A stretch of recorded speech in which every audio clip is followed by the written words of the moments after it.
Good afternoon, good people. All three of y'all.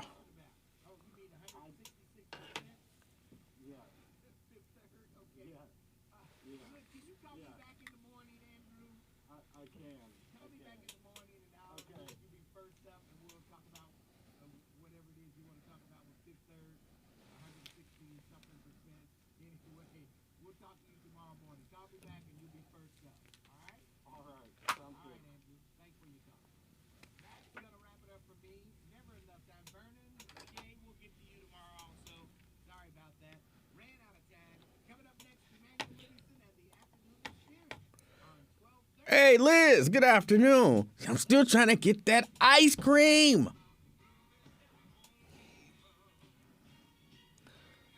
It's always out. I be trying to support you.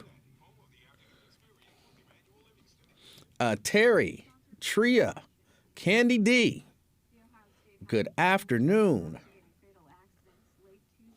Robert,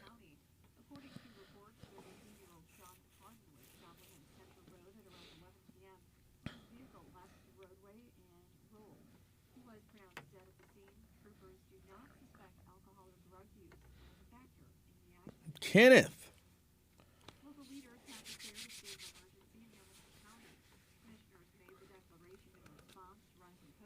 Maria, good afternoon. Helen, good afternoon, Helen. I like that name, Helen.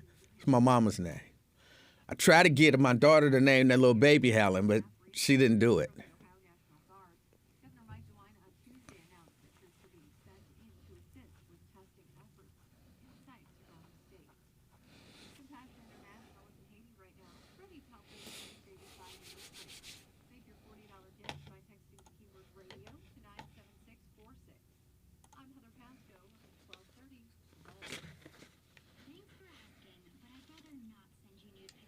Oh no, I left the thing on last night. The batteries are dead. I mean, I got new batteries, but I hate when I, do stuff. They're not new. I have fully charged batteries. They're not new. They're quite old. 6 years, actually.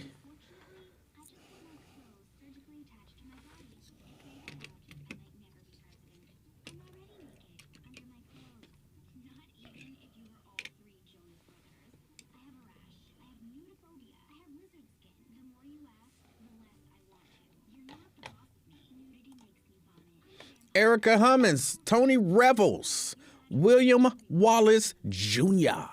Good afternoon.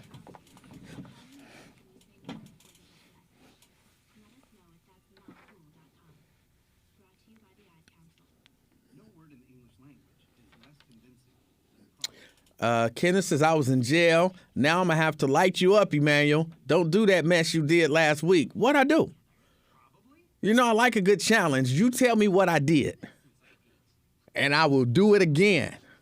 I like a good challenge. So just tell me what. William says, you like the shirt. Thank you, William. I appreciate that. And then Tony follows up with the Reverend Pimp shirt. It's just a shirt. It's just a shirt.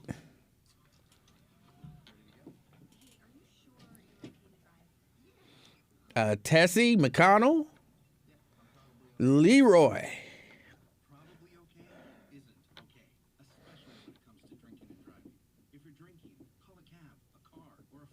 Right. He gonna get himself right back in trouble, and I don't even know. Jabbar, Cinnamon Fist, Jack.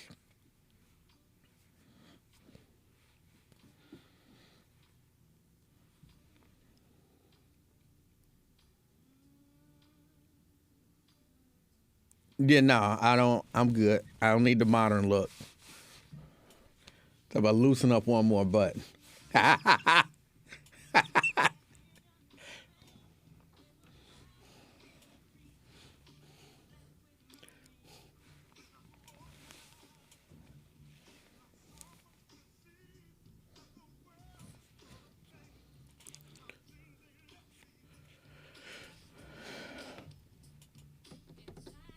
Thank you, Beth. Beth likes the purple. I like purple. It's my favorite color. It do kind of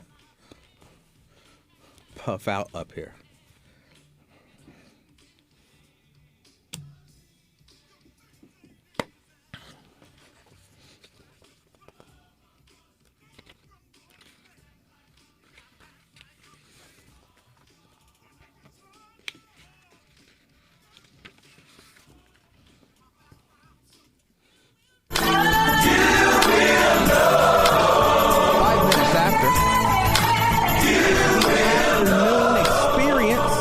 My name is Emanuel Livingston. I am with you until 3 o'clock this afternoon. 513-749-1230. That's the number to get on board. In case you didn't know, Hamilton County had, wait a minute, hold on the other side of the glass, Raven Monday. Hello. Hamilton County has declared a state of emergency for COVID-19. Yeah. Looks like Commissioner Dumas, Stephanie Summerall Dumas, president of the Hamilton County Commissioners Board, requested the board to immediately renew and declare a public health state of emergency in Hamilton County. It's getting serious out there. And I mean, look, whatever you think of a state of emergency, whatever, I think it's a good move. Even if it's just like symbolic, because it sends the message to people that, hey, there's something going on. You should pay attention to it. You should be more careful. When you hear there's a state of emergency, whatever that means, whatever it means, it's good to do if there is an emergency going on. If there's an actual emergency. So yeah, shout out to Stephanie Summerall Dumas. I actually kind of, put in a call. Hopefully, maybe we'll get a call from her just explaining why it is that she decided that she wanted to do this and what does she believe will come of it. Because I'd actually like to hear from her and hear what if there is a plan and what the plan is, or if it's just a matter of, hey, this is important and people need to be paying attention. But either way, yeah, it's important and you need to be paying attention. 513-749-1230. That's the number to get on board. It is, I know I was critical of some of y'all when you guys were talking about how the difficulty that you're having getting coronavirus tests. And I was like, I get them every week. It ain't that big of a deal. You just walk right in and you get it. Well, when that CARES Act funding ran out at the end of the year, it has been increasingly more difficult to get these tests. To go and get in particular the PCR test. Because, a lot of that was being paid for. And now, who wants to pay, $100 to go somewhere and get a test? I think that discourages people from getting tested. It discourages people from knowing their status. I remember not too long ago, I said I think everybody should get tested on a regular basis, at least once a month. But as it stands, it's going to be difficult to get people to do that if they're going to end up having to pay a lot of money to get it done. Now, there are still some places where you can go and you can get a free test. But savvy people, they're finding out about them. And then those places are being jam-packed with people because, I'm not complaining about it because who doesn't want a free test as opposed to a test that you have to pay for? But in the interest of the health of the community, and I'm talking about all of us, not the black community, not the white community, not the Latino community, not the Jewish, all of us, in the interest of the health of the community, I would love to see more free testing implemented. still don't understand why testing hasn't been free from jump. Like, if the vaccine can be free, why can't testing be free? It makes no sense to me. Well, because they want you to get vaccinated. They want you to get vaccinated, and they want you to do that and remove all barriers for that. I would think that they would want you to be tested and to know your status and all of that kind of stuff. Somebody says CVS has it for free. CVS has it for free. Have any tests, though. No, CVS has it for free under certain circumstances. Under certain circumstances. Like if you have some symptoms, then they want it free. Just because it says it's free doesn't necessarily, take my word for it, y'all. Just because it say it's free doesn't mean it's necessarily free. When I was looking at CVS, and if something's changed, somebody can let me know. But you go on and you answer a series of questions. And if you answer honestly, which, I'm an honest dude. I typically answer things honestly. If you answer honestly, have you had these symptoms? Are you doing it for this reason? They ask, have you coughed and all of those other things. And then they ask, are you going to do it for traveling? And there's a series of questions. Then they say, when I answered all those questions, it said, well, you're not eligible for the free testing. What? But y'all say it's free testing. They said, well, you're not eligible. So I went to try and go get tested a couple weeks ago. I went to 3 different CVS's. And first of all, they were all out of tests. But then when I asked them, okay, well, when do you think that you'll be able? Well, we don't know. But if we do have tests, then you're probably going to have to get a doctor referral and a whole bunch of other stuff. And then they tell you, well, we can't actually make the appointment in the store. You got to do it online. But then you go online and you try to do it through the website, and the website is like got some sort of issue. Like, I was so frustrated. I was beyond frustrated that I ended up having to pay $40 to get tested because I couldn't find anywhere that actually had a free test. One of the other places that I typically used to go to, which is like way out close to Kentucky, they do free testing, but at the same time, they again, as these variants change and come out, like you said, they change their requirements. Either you have to have a doctor's referral before you go get tested. So it's not like your job can tell you, well, before you come back to work, you're going to have to go get tested. That means I'm going to have to catch my doctor, ask them to write me a referral to go get tested somewhere. And then when I get there, if I don't meet a certain number of requirements, I'm going to probably have to pay to get tested. And if not, it's still going to be some other mess. Like, it's extremely hard for the average person to just go get tested. Either you end up paying, or if you go to like an urgent care or something like that, it's like 30 other people in a waiting room waiting to get tested. So it's like, it just infuriates me. Y'all make it so easy to get this dang on vaccine, but when it comes to what I feel is more important than a vaccine right now, which is to make sure that I don't currently have whatever new variant that y'all swear up and down is more contagious, more deadly, is more capable of being passed along to our children, and make it easy so that we know, so that I know walking around from day to day whether or not I got this virus. I don't care about being vaccinated or not being vaccinated. I just need to know if I got it. Yeah, because, I don't want to spread it to anyone if I have it. Exactly. So. And as we now know, don't matter if you vaccinated and boosted, you can still get it. You can still get it. And I don't want to come in here and give it to Mr. Ware again. He's 78. We don't want to take him out because I couldn't get a test. So yeah, I want to know my status. But I encourage you, keep those of you who are finding it difficult to find testing, keep going out there, keep getting tested, keep looking for it. Don't give up. I think I might have to, because I can answer honestly, sort of.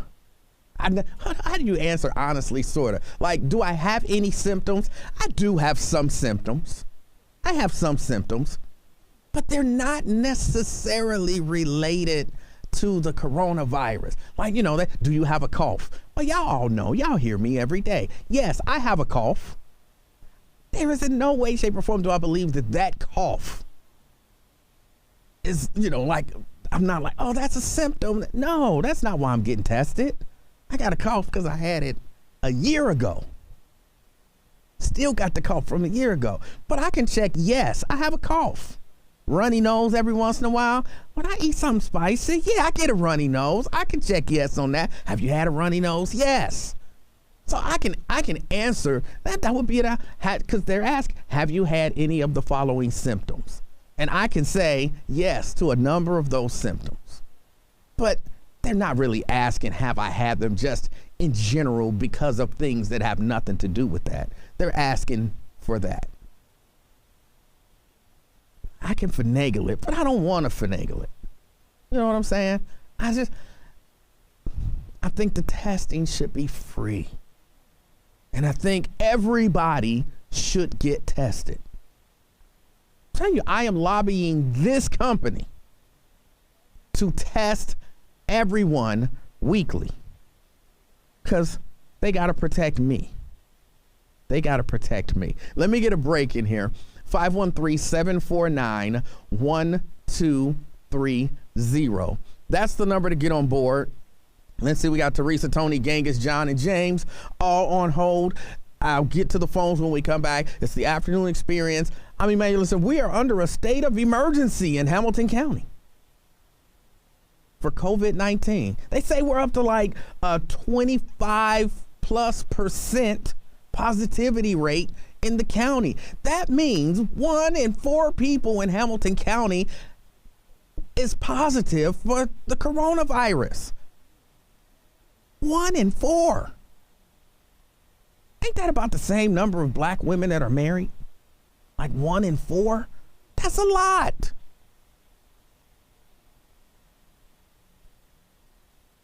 Just be aware of what's happening. Let me get a break. It's the afternoon experience. I'm Emanuel Livingston. I'll be right back. All the news and information you need is just a click away at thebuzzcincy.com. Just go to thebuzzcincy.com.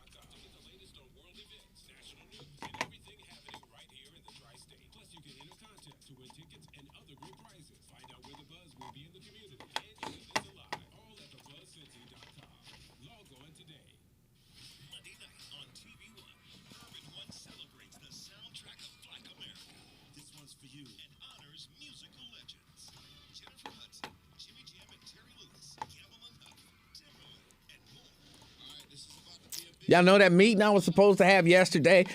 Some of y'all don't like to assume that everybody watching now was watching yesterday. Oh, I'm sorry. I still got Miss Monday up there. Let me take her down. To assume that everybody that's watching now was watching yesterday, that would be bad of me to do. Yesterday I had a meeting I was supposed to go to right after the show. And I got off the show and I went and I got all ready for my meeting and, did everything that I needed to do. And I was waiting for the meeting to start. And then I got an email saying that the meeting had been postponed until today. Why y'all playing with me and playing with my time? And how do you postpone the meeting right when the meeting is supposed to happen? What if I would have did that to y'all? Y'all would be salty. Like, maybe I'll do that today. Like at 4 o'clock, I'm going to send out an email. Like, I can't make it to the meeting. Postpone it until tomorrow, same time. They're going to have some issues. Like, no, you can't do that, Emmanuel. I know that's my voice for everybody complaining about me, just so y'all know. That's how y'all sound when y'all complain about me. That's how y'all sound to me. So, yeah, the meeting didn't happen. The meeting will happen today. I just want the meeting to happen, and let's get it over with. Turns out there's much more to say. Just look at the news. Nearly 90% of wildfires are caused by us humans being careless. And I'm not just talking about obvious things like campfires or letting your totally sweet nephew Francis play with matches. I'm talking about dumping your used Tina says another reason we're in a state of emergency is because of hospital staffing shortage. Not enough hospital workers to take care of sick people. They shouldn't have fired all them daggone workers who didn't want to take the vaccine. So I don't feel bad for them. or new car scented. So if you love the outdoors like me, go to SmokeyBear.com to learn more about wildfire prevention, because fire safety is always in season. Brought to you by the U.S. Forest Service, your state forester, and No, Brent. It's 1 in 4 that are married. Last time I looked at the numbers, 1 in 4 black women are married. That means 3 out of 4 are not.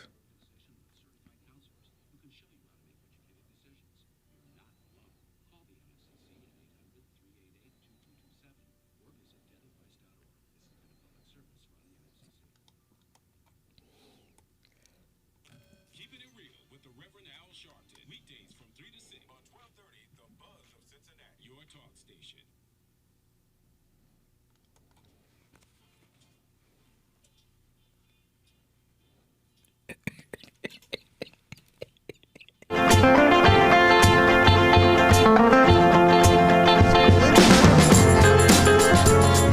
Afternoon experience. My name is Emanuel Livingston. I'm with you until 3 o'clock this afternoon. 513-749-1230. That's the number to get on board. All right, just looking up. I glanced up at the television. The news is on. White House names new COVID testing coordinator. Wow. Maybe they listening to me. Maybe that's what's happening. They are listening to me, and when I start talking about stuff, they jump to it. So apparently they named a new COVID testing coordinator, and maybe all of this stuff will get easier. Apparently the United States has broken the COVID hospitalization records. Breaking records. Maybe it don't feel all that good having fired all of those people who didn't want to get vaccinated. Maybe they thinking that over. And maybe we shouldn't have fired those people. No, they probably not. Let me go to the phone.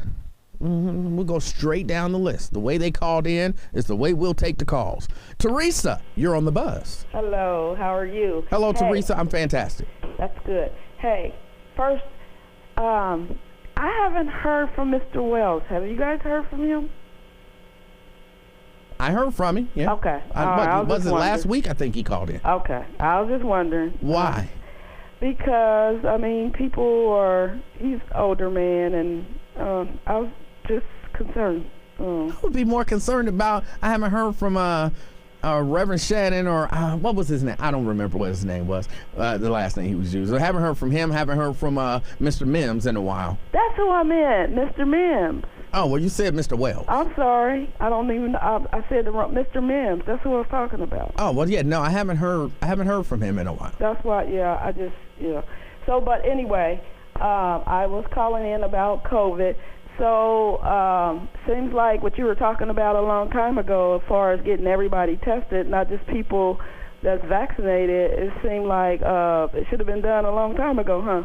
Yeah, it should have been. There were some people who were saying when the Biden administration came in, they put, they used the analogy. I know y'all don't like analogies. They said they put all of their eggs in the vaccination basket and ignored the testing basket. So, we kind of fell behind on testing. And, maybe now they realize, hey, we really should be doing a lot more testing. Yeah, it didn't make sense what they were doing. Yeah, because you got I can't even say it, a vaccine. I'm good. I don't have to get tested. It's just y'all unvaccinated people got to get tested because y'all more at risk than we are because we got this vaccine. That you could spread, if you could still spread it. And they were like, we can't spread it. Y'all can spread it. But anyway, it sounds like they should have not dropped the ball, and they're doing something a little better. Now, are you vaccinated? No, I'm not vaccinated. Are you intending on getting vaccinated? No. May I ask why? Because of condition that I have, and I'm not doing it. No. Nope. I'll take my chances. I did end up getting COVID. It was mild, and I'll just take my chances. I'm not, no. Now, were you the one who said you was out riding your bike? Yes. Okay. That was irresponsible of me. I don't know that I agree that was irresponsible. Okay, this is why. It was a little irresponsible. I was outside. Uh-huh. It was on Christmas. I couldn't be around nobody. Couldn't be around my family. It was warm that day. Yes, it was. And I decided to wear my bag. I had a mask on, and the chances, it wasn't a lot of people at the park. The chances of me giving it to somebody on a bike, going past them, at that speed. I don't think maybe a small percentage that would have been, but I would not have considered that irresponsible. But, you can if you want. I don't think that you being outside in the open air, riding a bike around no one, I wouldn't consider that irresponsible. Well, lady called in and she wasn't happy with me. She was like I was irresponsible, and I am inquiring about the Chick-fil-A restaurant, and she said, well, I don't want to go to her restaurant. But normally I'm pretty responsible. I am. But I did maybe drop the ball a little bit, but yeah. And I wish people would stop saying that if you have the vaccine, you're going to have mild symptoms. Like if you don't have that vaccine, you're going to be in trouble. That's not true. It's not a one-size-fit-all for everybody. Correct. That's not true. So I know lots of people that had the virus and they're not vaccinated and they had mild symptoms. What they mean to say, Teresa, and thank you for your call, what they mean to say, I'm giving them credit. What they mean to say is that your chances of having severe symptoms up to and including death are lower if you've been vaccinated. That's what they mean to say. They get it mixed up with if you're vaccinated, then you won't have any symptoms or your symptoms will be mild. So, yes, they're accidentally giving out misinformation. 513-749-1230. Tony. Hello? Yes. Hey, Emanuel. Hey, Tony. Hey, how you doing? I'm fantastic. How are you? I'm okay. Reach, well, I'm calling back, so let me just tell you this first. All right. I'm no professional, so it's just what I know about money. Now, number one, I always will say this. Hold on. Wait. Before you go, are you talking about what I'm talking about?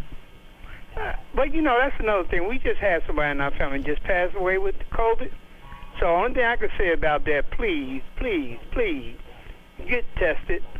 I got all 3 of my shots, but I'm in the high risk. I am on dialysis, too. So I don't have no other choice. So I would like to try to deviate off of that if I can. Can you not? On Fridays, we do the weekend review, and you can talk about just about anything.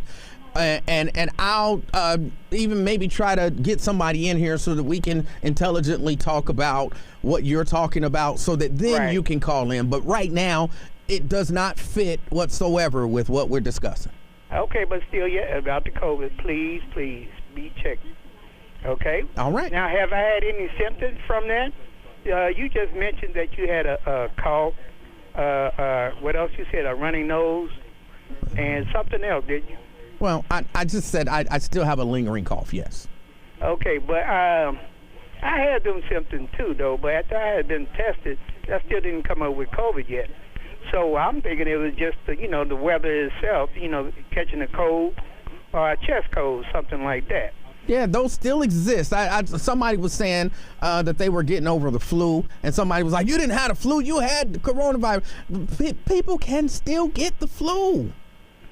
But see, that's why I believe they're not telling us everything, because all these numbers is a lot worse than it first started. But they quietly shutting it down, from the school, some of the restaurants, all these requirements have been attached to things, so something is going on with that. And I am, and the way I live at, and I hate saying this, but, I live out in Delhi.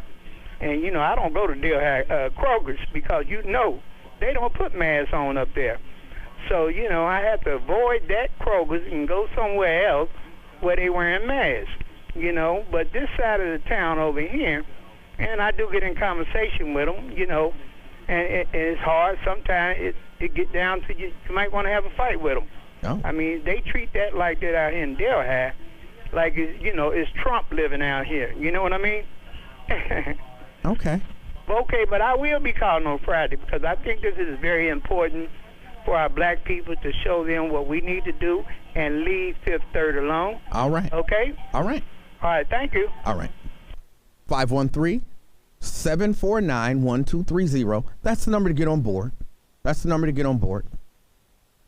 I don't know that it's fair to say that nobody in Delhi wears a mask. But, all right, let me hit a break in here. It's the afternoon experience. I'm Emanuel Livingston. I'll be right back. It's like deja.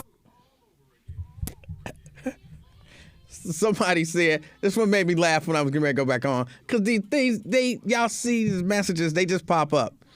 And somebody said the reason I'm wearing this shirt is because I have the meeting today. It's a meeting via phone. Like, it's not even a video meeting. It's not like a Zoom meeting. I'll be on the phone. They can't hear my shirt over the phone.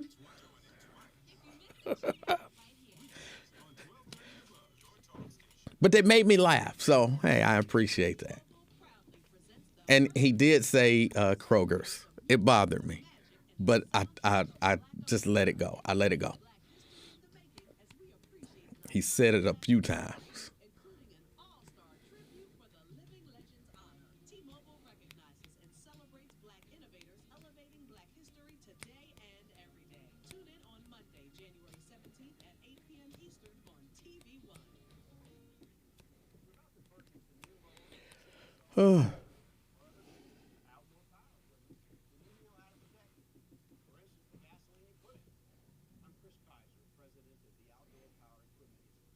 Tony says, what's more dangerous, the COVID or this new variant?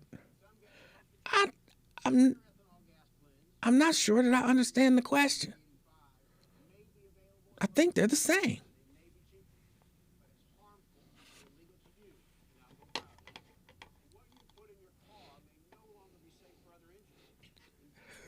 He said worser too. Somebody said, you can't hear my shirt over the phone. That's funny. Makes me laugh.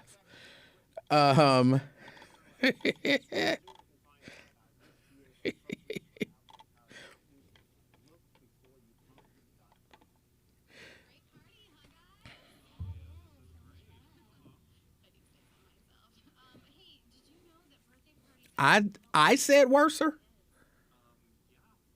I don't think I said worser.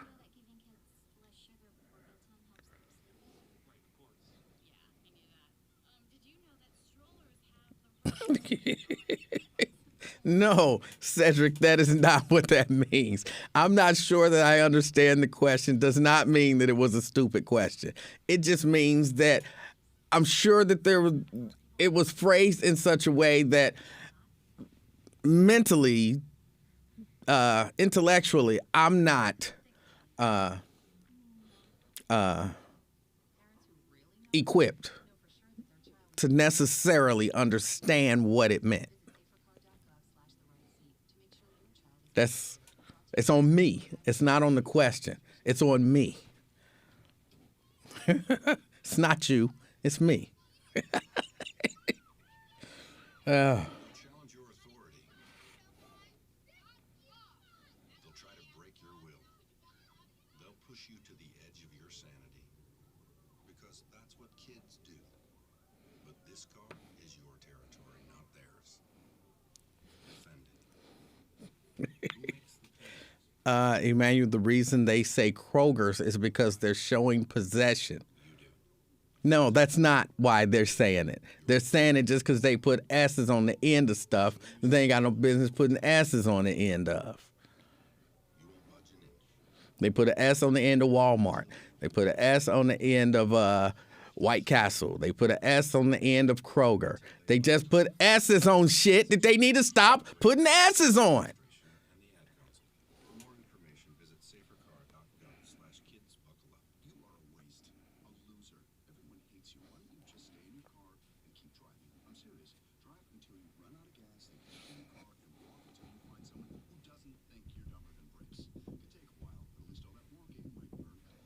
Somebody want to know what's up with the country sounding music on that last intro. It's just bumper music.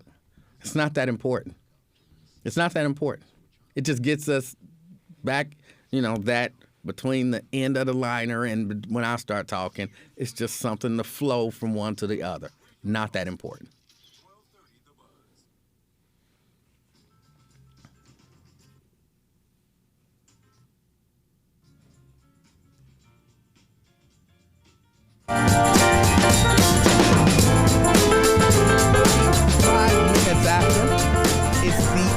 afternoon experience.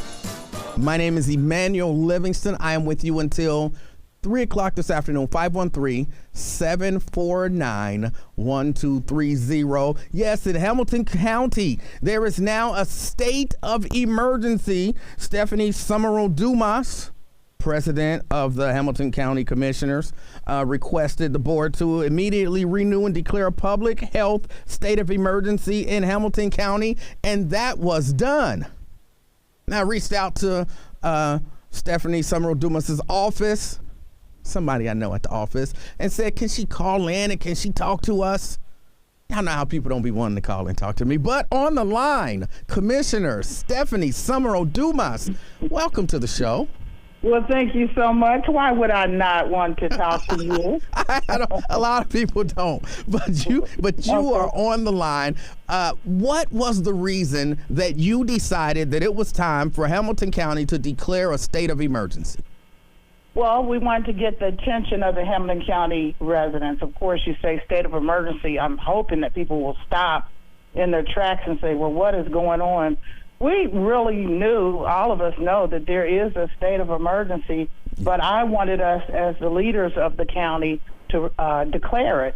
And also the reason for it is to make sure we don't tie the hands of our administrator as it relates to getting more test kits, maybe getting more staff to come in to work, to have our residents access all the services that are available. We wanted to be able to have more transportation for our residents, and so that takes the handcuffs off of our administrator and our staff to make that happen. And as I said, to draw attention to it. Not that we're not, we know what's going on, but do we really know? That's what I wanted to say. Our positivity rate is 25.25% now. Yes. To give you a really good picture of that, in 2020, the restaurants had to have no more than 5% positivity to open up their restaurant. So now we're at 25.25. The reason why the county really can't do any more than declare an emergency is, well, the legislature has decided that the governor can't pass any mandates. It's up to them. We do have a mask mandate within our Hamilton County building, but we're not home rule like Cincinnati is. They can do basically what they want to do as it relates to controlling this virus. Now, there is, with the state of emergency, this doesn't come with, like you were saying, you guys, and I guess I'm asking the question, you guys don't have the ability to say, hey, we shutting it down. No, we do not. We have to wait for the governor to make that decision. And as I was saying, the legislature just passed, I won't say just passed, about a month and a half ago, and took that power away from him. So all we can do is with our county employees to try to do something as it relates to testing. I brought forth in our last meeting that those that are not vaccinated, they need to get tested on a regular basis. We found out from our surveys for those who got incentives for being vaccinated that only 50% of our Hamilton County employees that are under the commission are even vaccinated. So that's a little scary for me. How can we tell people what to do and we're not doing it? So I'm hoping we can get that policy going before the end of the month. Now, can you guys initiate a vaccine mandate? No, we cannot. Okay. Well, actually, I think that that's good. I don't believe in vaccine mandates, but I understand that you guys want to encourage people to get the vaccine, and you want more than 50%. Absolutely. In a briefing today we had, Dr. Hayes from Christ Hospital indicated that the Omicron is highly transmissible. People are thinking it's just like COVID-19. It is not. It is so contagious, so much more contagious, and I just want people to hear that and to know that. And the state of emergency doesn't come with any more funding or anything. Well, like you said, it's just a matter of, well, not just, but the main point that you wanted to get out there was that we are under a state of emergency just to get people's attention and get them thinking about it. Well, absolutely, but we also can add more money within our own budget and through our ARP plan, our funding. If we see we need more, like we just allocated $1.5 million for testing. Now, I already know that we're going to have to add more money than that. So within our own budget or either our ARP funding, we certainly can add more money if necessary. I found out as they expand on the testing site, which is great, people can't get there. So I was on the phone with the Metro CEO, Daryl Haley, and he indicated he has a resource for me that can actually transport the people to these new testing sites. We don't have to pay, they don't have to pay, but the state is going to pay for transportation. So that's good. Okay. Mm-hmm. Now, the testing money that you guys have allocated, is that as that money gets spread out, is it going to be easier, or are there going to be more pop-up testing sites that are free to Hamilton County residents as a result of that money? Well, absolutely. All of them really should be free. And even our health commissioner, county health commissioner said yesterday, they may ask you for an insurance card, and I was surprised he said it, but if you don't show them one, they have to do it free.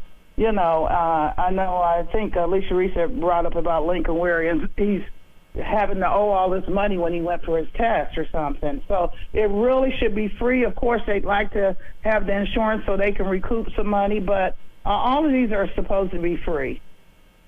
And do you know where the testing sites are or where they're going to be? Oh, God, they're all over the county. If you look on our website, either hamilton-co.org or the public health website, they're every place that you can think of. And as you know, the National Guard is coming down to help out, and they're in 3 other sites within the county. So there really is no reason not to have a site. Have a place to go. I know the lines have been fairly long. They seem to be slimming down a little. But as I was saying earlier, it was a transportation issue for some people. But if they get on those websites, or they can call 211, which is United Way, they should have some of the locations, and that can be helpful because everybody doesn't use a computer for sure. Okay. Yeah. All right. Well, Commissioner Dumas, I appreciate you giving me a call. Well, I appreciate you not giving me a hard time because you do that to people a lot. What? Me? Maybe that's why they don't want to call in. I don't know. But I like a good conversation. Yeah. So that's great. Yeah. Well, please feel free to call in whenever the door is open. Whenever there are things going on in Hamilton County that you think the community should know about, please feel free to give me a call and let the people know. Thank you so much, and thank you for all that you do, because you're an integral part of getting the word out for sure. So thank you. All right, I appreciate it. Commissioner Stephanie Summerall Dumas. All right, thank you. All right. 513-74. Now, I have a hard time. I don't give anyone a hard time. Why do I have that reputation? Because that's accurate. Oh, my goodness. I can't believe you on their team. Well, you see me every day and you give me a hard time. I can't believe you on their team. Ain't no teams. It's the truth and then it's a lie. And the truth is you give everybody a hard time. Oh, my goodness. Me included. You give me a hard time right now. Oh, let me get this break in here. It's the afternoon experience. I'm Emanuel Livingston. I'll be right back. I still have a dream. Monday, January 17th. Who do I give a hard time to? Why do these people believe this about me? Oh, my goodness.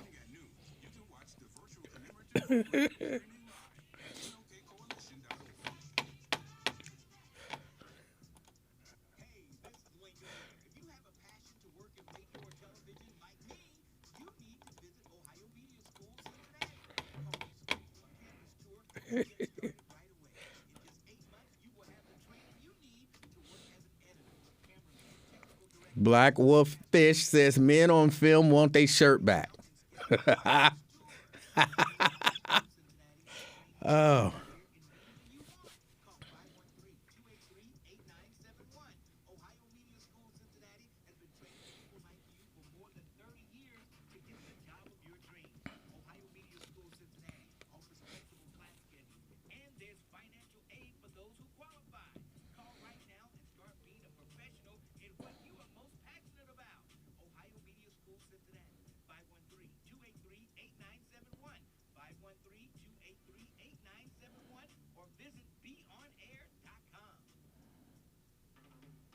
Your daughter doesn't want to talk about why her room is a horrible mess.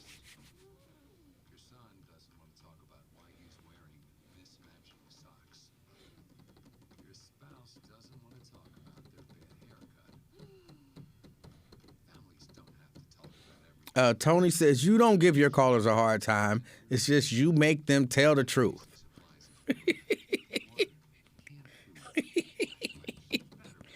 Oh. IDs, cash.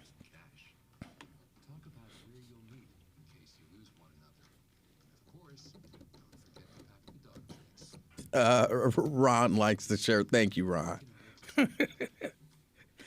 Oh, boy. Call 311 to make your family's emergency plan. Brought to you by New York City Emergency Management. Oh, that is funny. This is the news. This morning, we are saluting the 2.2 million women who have joined in the war effort. They now make up 30% All right. Now, I keep saying this. I still need to figure out the Twitter thing. of the prestigious Harvard Medical School is breaking ground today, opening its doors to new female applicants. Today, little girls all over the world look to the sky, where the first woman is Shahira says she does not like the shirt. She just wanted that to be noted.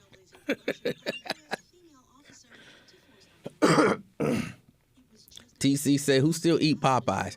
I eat Popeyes every once in a while. I go by and get one of them sandwiches. More women die from heart disease and stroke than men, even though it can be prevented. Make it What do you need to figure out at Twitter? I think I have my broadcast set to private because when if you go to Twitter and you look up my name, you don't see the live broadcast. So I think I have it set to private, but I can't just go in and reset it or whatever.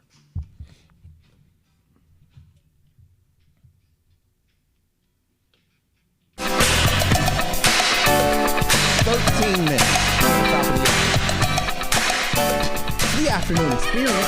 My name is Emanuel Livingston. I'm with you until 3 o'clock this afternoon. 513-749-1230. That's the number to get on board. Let's keep it going. Let me go right back to the phones. We're talking about state of emergency, the coronavirus, getting tested, finding testing, all of that kind of stuff.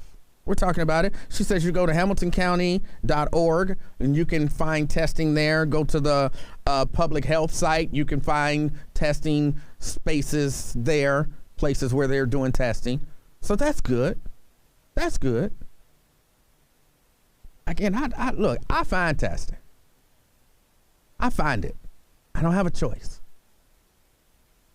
But even if I did have a choice, I would still want to get tested regularly. Let me go back to the phone. Genghis.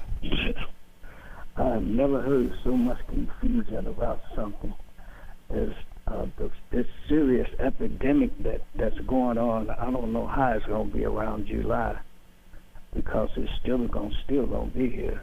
Yes. I mean, have they talked about who's going to handle the suits? Because it's going to be a lot of suits against the county and the city. Why? Why would there be lawsuits? Yeah, well, because people being misguided and with false information. Like what? One day somebody on here want to get your shots, and then there's somebody there don't want you to get those shots. That's confusion, man.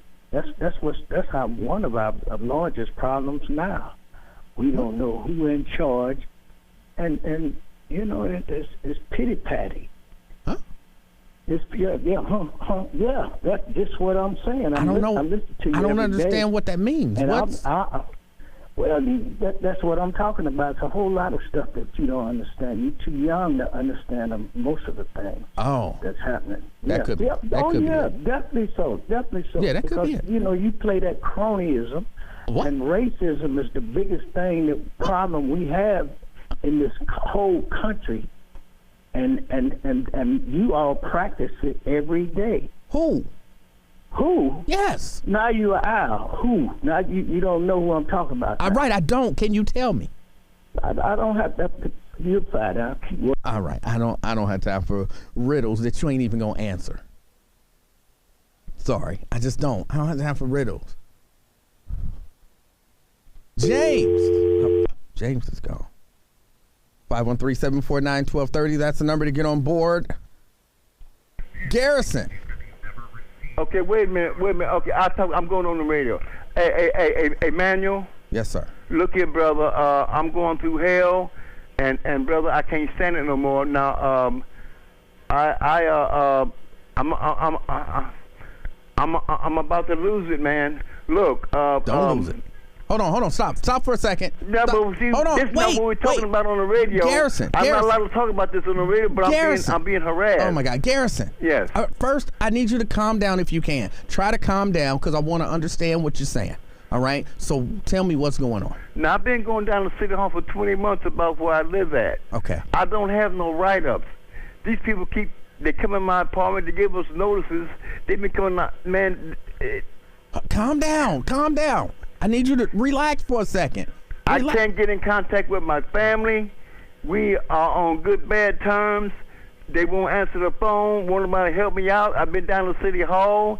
These Caucasians here in this building, they run this building like a penitentiary, and they want to come in my apartment to inspect, but I didn't get no notice for inspection. And he won't wear no mask. He won't wear no gloves. They come in your apartment, they disrespect you, and they come in your apartment and they do things, man, and it just ain't right, bro. And I can't go to legal aid. I can't go down. I can't talk to Paul Booth no more. I don't know what to do to keep on harassing me, man. I don't know what to do. Okay, hold on. Relax just breathe. Just breathe for a minute, okay?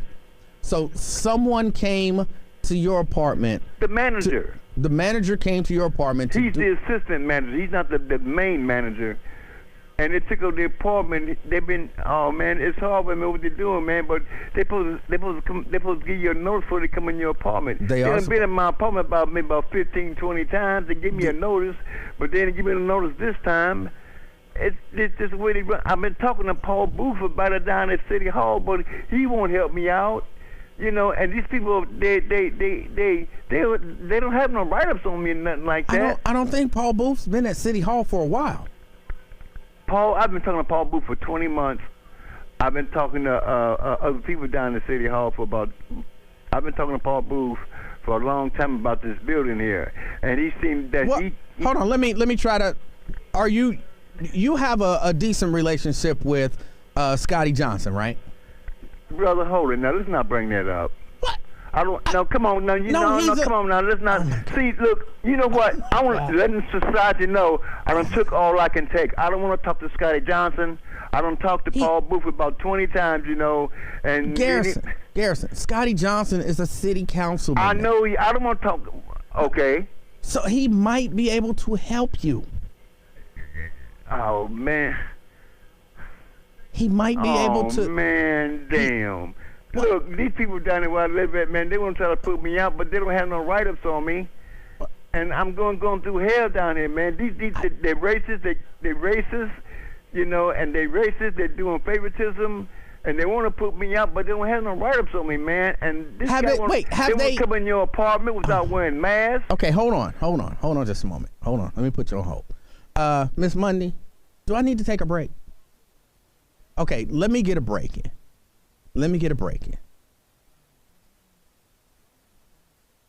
Hold on. Right, but I took the 45? Okay, that's what I was asking. I felt like I had missed it. Nope. Okay. Garrison sounds exceptionally distressed. And I just want you to calm down for just a minute, Garrison. Because I don't want you to be distressed. Okay, can you calm down for me for just a minute? Oh, man. Oh, my God. Hold on. Have they tried to do anything to put you out? No, I haven't done anything for them to put me out. But So then why are you, so don't even worry about it. It's a whole lot of stuff been going through down. I've been talking to Paul Booth about it. You know. Why are you talking to Paul Booth about it? Huh? Why are you talking to Paul Booth about it? Paul Booth is a part of human relations in this department down in City Hall. And he has human relations. That's his name. I don't want to go. Come on, man. Look, they racist down here, and nothing I can do. I'm tired, man. My son shut me down. He won't let me get through. He just completely shut me down for no reason at all, and I can't get through to the damn phone. You know, I can't. Does anyone have the number for the mental health crisis line? I think you do need to call someone, okay? Hold on. Wait a minute. Wait. I'm going to give you a number. Mental institution, brother. I'm about to give you a number, okay? Will you write this number down? Hold it. Wait a minute. Let me get a pen. All right. Let me get a pen.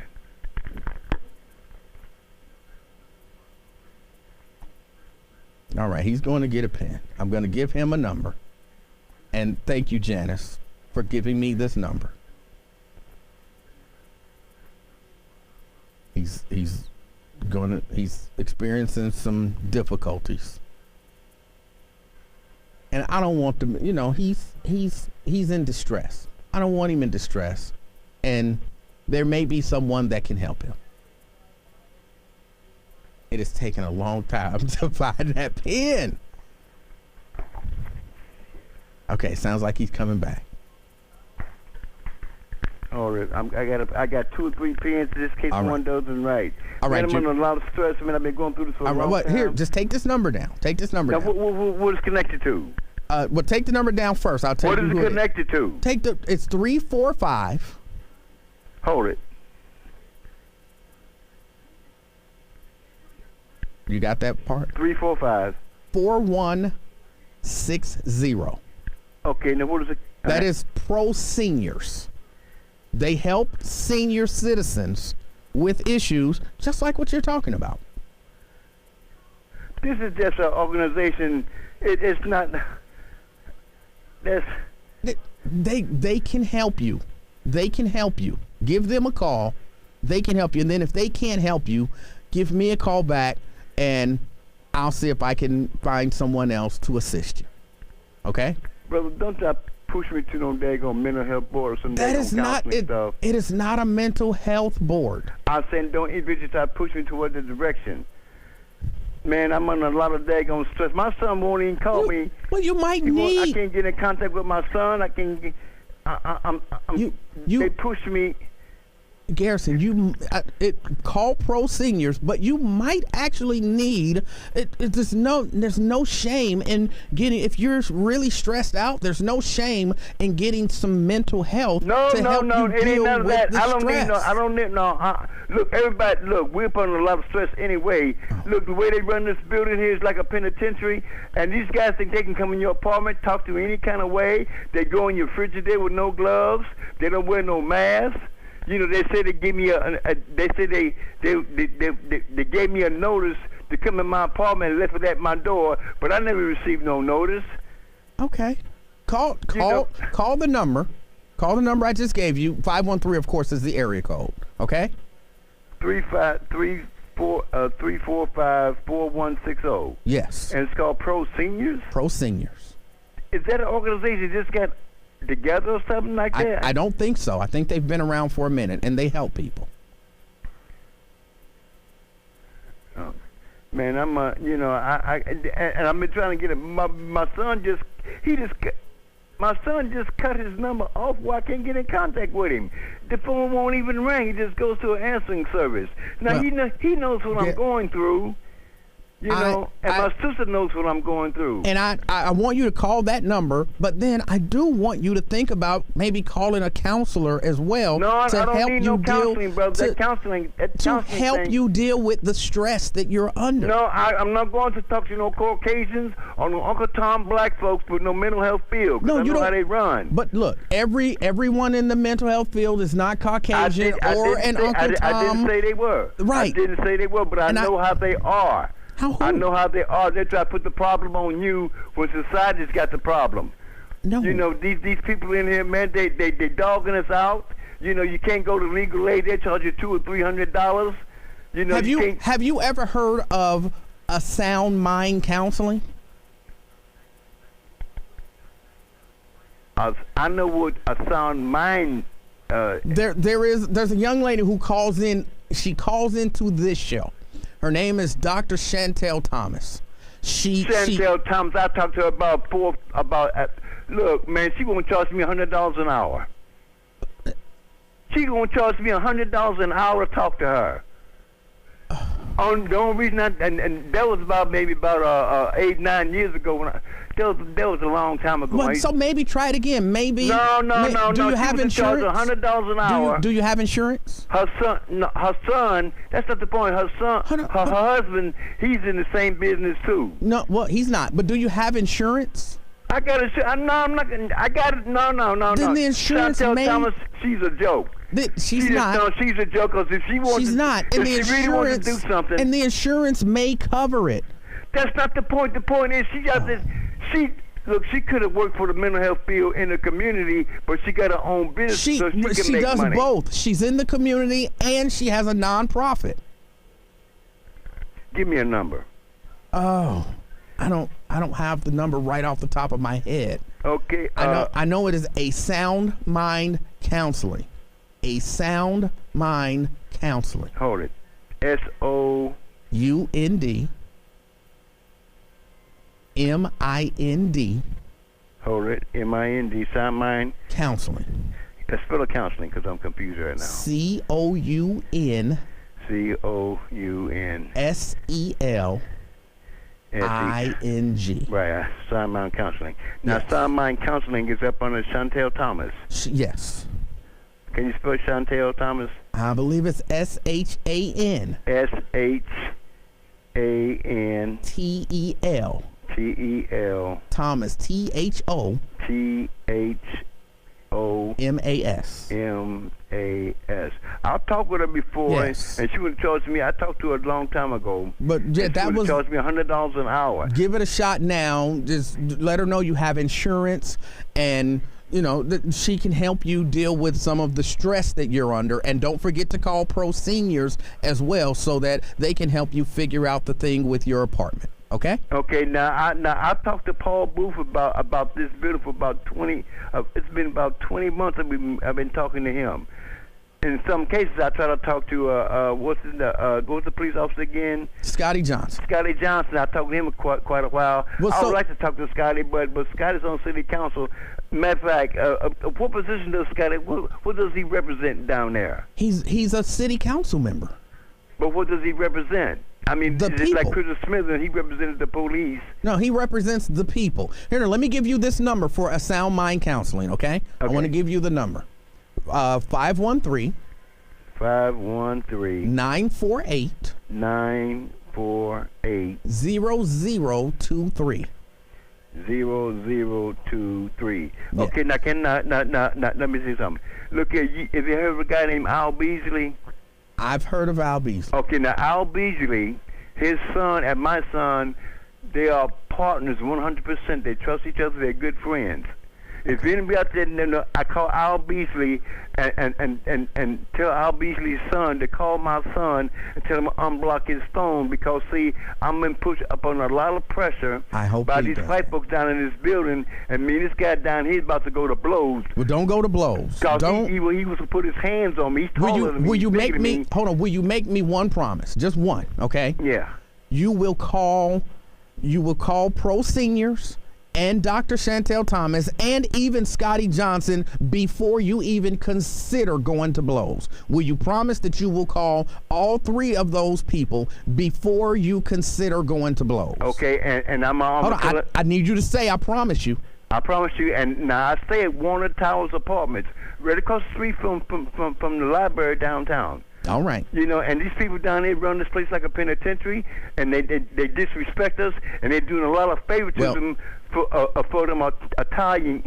They're doing a lot of favors for white folks down there. Garrison, I hate to cut you off. I do have to go, but please call those people, and remember you promised. If anybody know Al Beasley's son, his name is Al Beasley, tell him get in contact with my son, tell him unblock his phone. All right. You know, I need to get in contact with my son. I need him to help me out because I swear, you know, I'm going to call these people and talk to them. Thanks for trying to help me. Thank you, sir. All right. All right, that was Garrison. 513-749-1230. That's the number to get on board. Got to take a break. It's the Afternoon Experience. I'm Emanuel Livingston. I'll be right back. WB.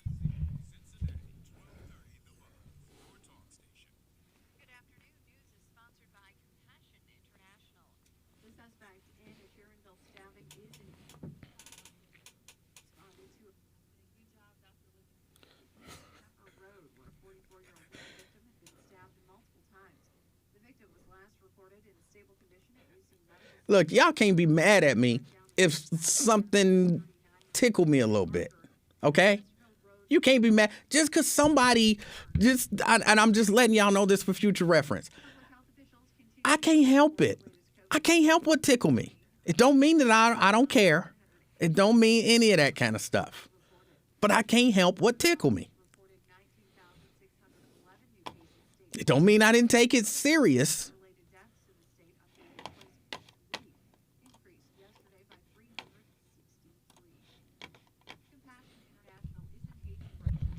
I want him to get help because he was clearly in distress.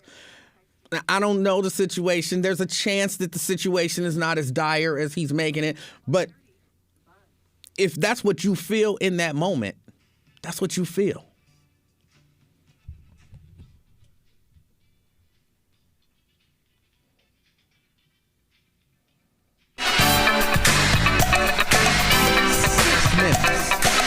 Six minutes.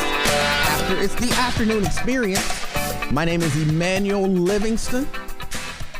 I'm with you until 3 o'clock this afternoon. 513-749-1230. That's the number to get on board. Talking a little bit about Hamilton County declared a state of emergency. That's what we were discussing. I got a few other things that I definitely want to get to, but before I do that, let me go back to the phone. Lawrence. Well, my brother, that was like pulling teeth listening. I understand the brother had some issues. You know, you did good, man. I mean, hey, kudos to you. You was very patient with the brother. Whew, that was rough, but hey, you did good, man. Hopefully he'll be all right. Garrison will be all right. Yeah, hopefully, because he got some mental issues and he got some family issues, and then the other issues are extraneous, you know, but family and mental issues are basically what I gathered from listening. Family issues and mental issues, which is synonymous with the black experience of old. Younger black folks don't have these kind of issues that us older black folks have, so I sympathize with the brother. But Emmanuel, I want to share some information with y'all. Some people told me, don't you dare go on the radio, so I'm trying to parse my words, so this is what I was going to get information about this corona. All right. Emmanuel, all I can say is, black folks need to listen to other black folks who know more about it than that Dr. Fauci. That sucker looked like a Nazi to me. He's just not credible. And I watched him on TV doing the Senate hearings, and they be questioning him. Man, if you can't tell that sucker is a charlatan and a crook, then hey, it is what it is. But I want to tell my black people this. A while back, I told people, get the PDR, the Physician's Desk Reference. You did say that. That book does not cost that much money. If we got that, when you go into a doctor's office, you would be, you would be so much aware of the nuances how they try to steer you towards certain drugs that don't have nothing to do with what's ailing you. Get the pill book. You go to Kroger, you go to Walmart, you go to Barnes & Noble, get the pill book. That tells you what the pills are that you're being given and what the side effects. All I can say is this, Emanuel. Do you notice they're talking about the coronavirus, and they're not talking about, well, we're going to give you a broad-spectrum antibiotics? You don't hear them talking about giving black folks antibiotics. They're giving white folks antibiotics. White folks demanded antibiotics. Black folks, and this is something that I have found, and I've lived in a lot of different states in this country, and before coronavirus, man, hey, a lot of doctors, if you go in there and you don't know, you don't come out with the proper medicine, man, because that insurance card, that's getting billed hard and heavy. That office visit, them pharmaceutical drugs that the pharmaceuticals want the doctor to push. All of these issues come into play when you walk into a doctor's office if you are not knowledgeable about your ailment and the treatment of your ailment. What I was going to say is this. Emmanuel. Okay, yeah, what were you going to say? Here's the thing. I want black folks up there in the listening audience to do me one favor. When you go into a doctor's office and you got upper respiratory infection, that's not COVID. COVID and upper respiratory infection, similar. But here's the catch. For upper respiratory infection, you are given antibiotics, not amoxicillin, not these basic penicillin. You're given Biaxin, ciprofloxacin. You're given broad-spectrum antibiotics that'll knock out gonorrhea for some people that need to know. Here's what I'm trying to tell you. When you go into a doctor's office up there in Ohio, make the doctor explain to you why he don't want to give you no antibiotics. First thing they're going to say, well, antibiotics don't work on viruses. Well, hey, we're not arguing that. But if you got COVID or upper respiratory infection, you have to have antibiotics because of upper respiratory That's not true. infection. That's what you're saying is, hold on. Like Wait, Lawrence, Lawrence, it's not true. Lawrence, it's not true that if you got the coronavirus, you can't get rid of it without an antibiotic. That's not true. I'm saying tell them to give you an antibiotic. But why? If I don't need an antibiotic, why do I want them to give me an antibiotic? Because basically COVID has been, and this is documented, basically COVID has been affecting the human body this way. If you have an underlying issue, an underlying disease or complication, COVID basically magnifies that condition that you get. But Lawrence, so like this, what? I had the coronavirus. I did not take an antibiotic. And don't you still have some symptoms, like you said, you got a cough? Or, do you still feel healthy? Do you still feel I feel like exceptionally healthy. Do you feel like you used to feel? Yeah. And if I took an antibiotic right now, I would just be taking an antibiotic for nothing. So you don't have no underlying issues. Then you might one of them fortunate people. Oh my God! What underlying issues do you want me to say that I have? I don't have any. Okay, you don't have any. That's perfect. You and that small percentage of Americans that walk around totally healthy. I would say I'm almost in that, not quite, but close to you. So that's good. That's good. But well, you run around taking antibiotics for nothing. No. I don't understand. Emanuel, when I have an upper respiratory infection or something that's affecting me, and then me and the doctor, we negotiate. Basically, we talk about what's the best form of treatment for my issue. See, we discuss my issue and we argue back and forth about what's the best form of treatment. Right, and if that is not an antibiotic, why would I be in there telling my doctor to give me an antibiotic if he's determined, or if we've determined that that's not the best course of action to treat whatever it is that ails me? Well, I'm going to tell you this. Did you know that something like 30-something million people get food poisoning every year and they don't even know it? We just had... Hold on. Y'all get you can Google these. Wait a minute. Wait. I need you to tie that in, though, to what we're talking about. You just throw stuff out there. If all these people are getting food poisoning and they don't know, do you know what the listeria? Have you ever heard of listeria? I've heard of listeria, but what does that have to do? We're not talking about people getting food poisoning. Because when you go to the doctor, a lot of times you are misdiagnosed. A lot of times the doggone doctors don't even tell you. They don't run tests on you like they used to 20, 30 years ago. Most times when you go into a doctor's office, they don't do blood work. How many times have blood work been done on you when you went to the doctor's office? A lot. Well, I tell you Too what, much. you got good insurance, I got good insurance, I get blood work and all that. But the average person going into the doctor's office nowadays with Medicaid, Medicare, You're they full ain't of getting- it. Lawrence, I myself have Medicaid. I get blood work You every time I go to the young, doctor. Older folks don't get the same treatment that a young person do. I get What are you treated better That's than a lot not of older. true. That's not factually accurate. I have always y'all had, don't I've believe never it. had insurance through my job. I've always had state-given insurance. And every time I want some blood work done, I go and get it done. So what are you talking about? Do you request it or do they do it or they tell you they're Both. gonna do it? If I request it, I can get it. So what are you talking about? Well, did you have food poisoning though? I don't How many times recall. have you had food See, poisoning? there you go. If you'd have Oh, food so poisoning, food poisoning. then Oh, they okay, would got not it. have did blood work and not giving you an antibiotic to fight the food poisoning I've had antibiotics because for of simpler the things lack than of. food poisoning. So it's not like you're I lying. don't You're know. lying. I'm just trying to tie it all together. It's nothing to tie together because it's a lie. Lawrence. You know what, Raven? Oh, Go I ahead and insult me. Go ahead and insult no, I me. felt the No, insult you should've coming. let him- Thank you you for should've your let him call. insult me. Thank you for your call. I ain't been insulted by Lawrence in a minute. You should have let him. When he started out with, you know what, Raven? It's about to be all bad. It's gonna be something about my weight or my face It's or gonna be my all back. bad. It's gonna be something. You should Let have let him me- get it off. Let me get a break in here. It's the afternoon experience. He might be on to something. I've never had food poisoning. Maybe if I get food poisoning, then that'll force them to take blood work and then give me broad range antibiotics. Emmanuel, I've had blood work for simpler things than food poisoning. I've had antibiotics for simpler things than I don't food know where poisoning. food poisoning came from. We were talking about the coronavirus, and then out of nowhere, it was just like, Because when you know you're how many dealing- people get food poisoning every year? When you're dealing with somebody who don't live in the realm of reality, you get stupid stuff like that. Let me get a break. It's the afternoon experience. I'm Emanuel Livingston. I'll be right back. Radio 1 Cincinnati and the Ohio Media School.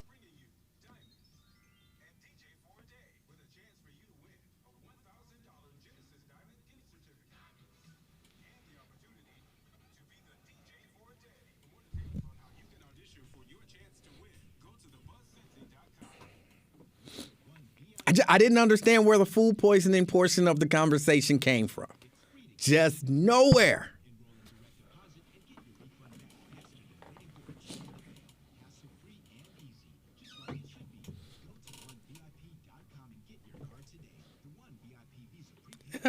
Kenny wants to know, do you get antibiotics for food poisoning? He said he don't think so. I didn't think so, but I've never had food poisoning. Apparently, he has. So, hey.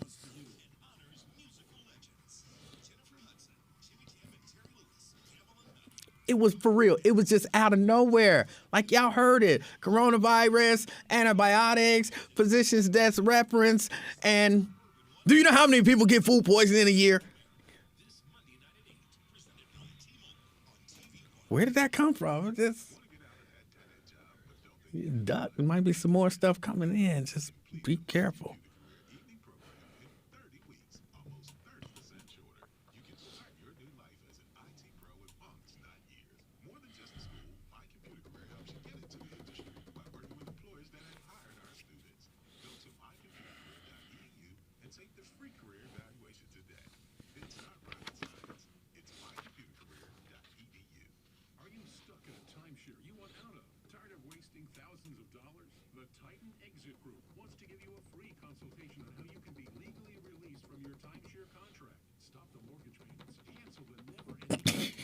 I was, Jerica, just going to say something random out of nowhere, but I couldn't think of anything random to say. But I was. When he threw out food poisoning, I was thinking I could just say something really random, but I couldn't think of anything random to say because my brain was focused on what the hell food poisoning got to do with anything. So.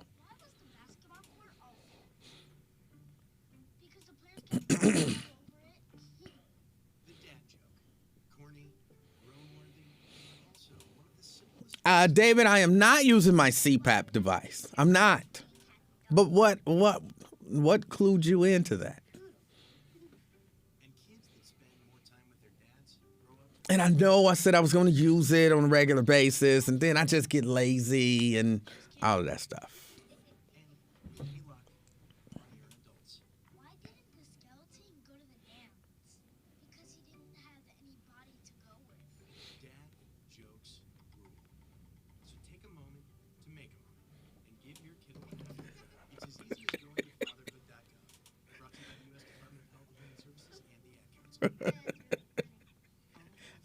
Lawrence is on another level. Tony says, all praises to the Almighty for what you did for Garrison, for showing that brother true love. I always show true love because I'm a loving person. One of the most loving people you'll ever see on the afternoon experience.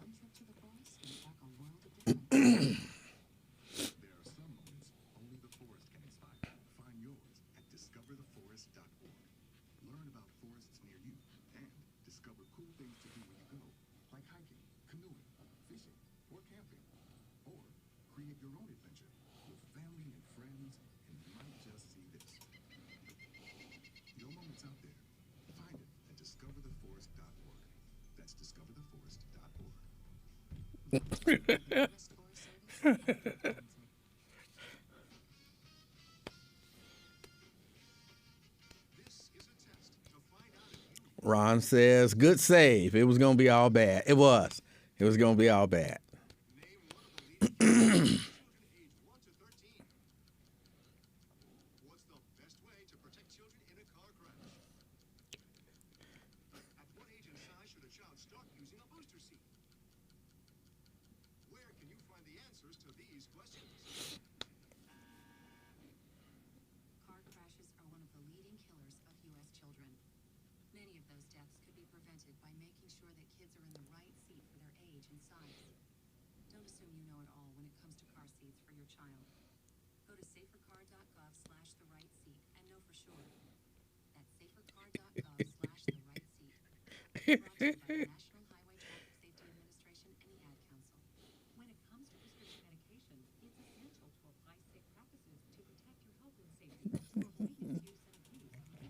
It was going to be worse than take your finger.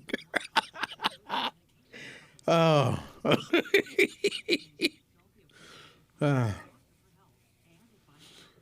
Oh, boy.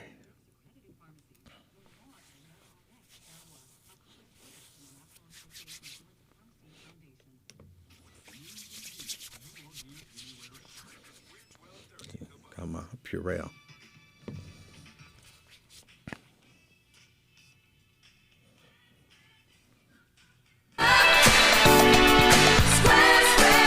Two minutes after. It's the afternoon experience. My name is Emanuel Livingston. I am with you until 3 o'clock this afternoon. 513-749-1230. That's the number to get on board. Let's go back to the phone. Iris.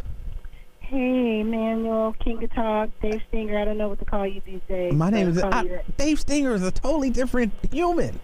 I'm sorry. How you doing? I'm doing much better. Thank you so very much for asking. Emanuel, I'm calling today because we do have another homicide in our city. Oh. And one, I called because there was some initial reports that it was a police-involved shooting. I literally just hung up with the chief. I tried to hold him on to come on your show to confirm that it was not, and that there supposedly is a suspect in custody, but someone did lose life, and that was down on Hopple, and I believe it's all just unfolding within the last 15 to 20 minutes.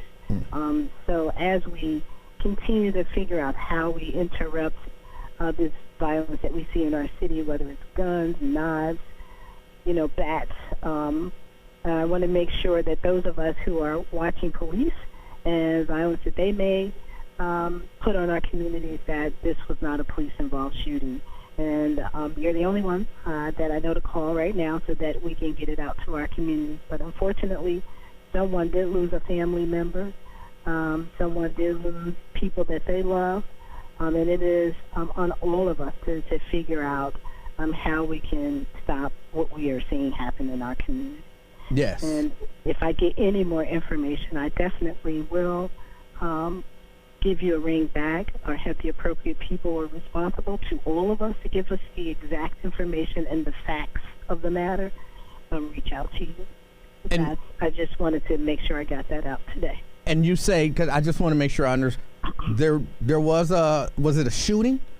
Yes, sir, it was. There was a shooting. Someone lost their life. It was not a police-involved shooting. No, and I just got that from the chief of police, Elliot Isaac, who confirmed with me that it was not a police-involved shooting. And they have a suspect in custody. Yes.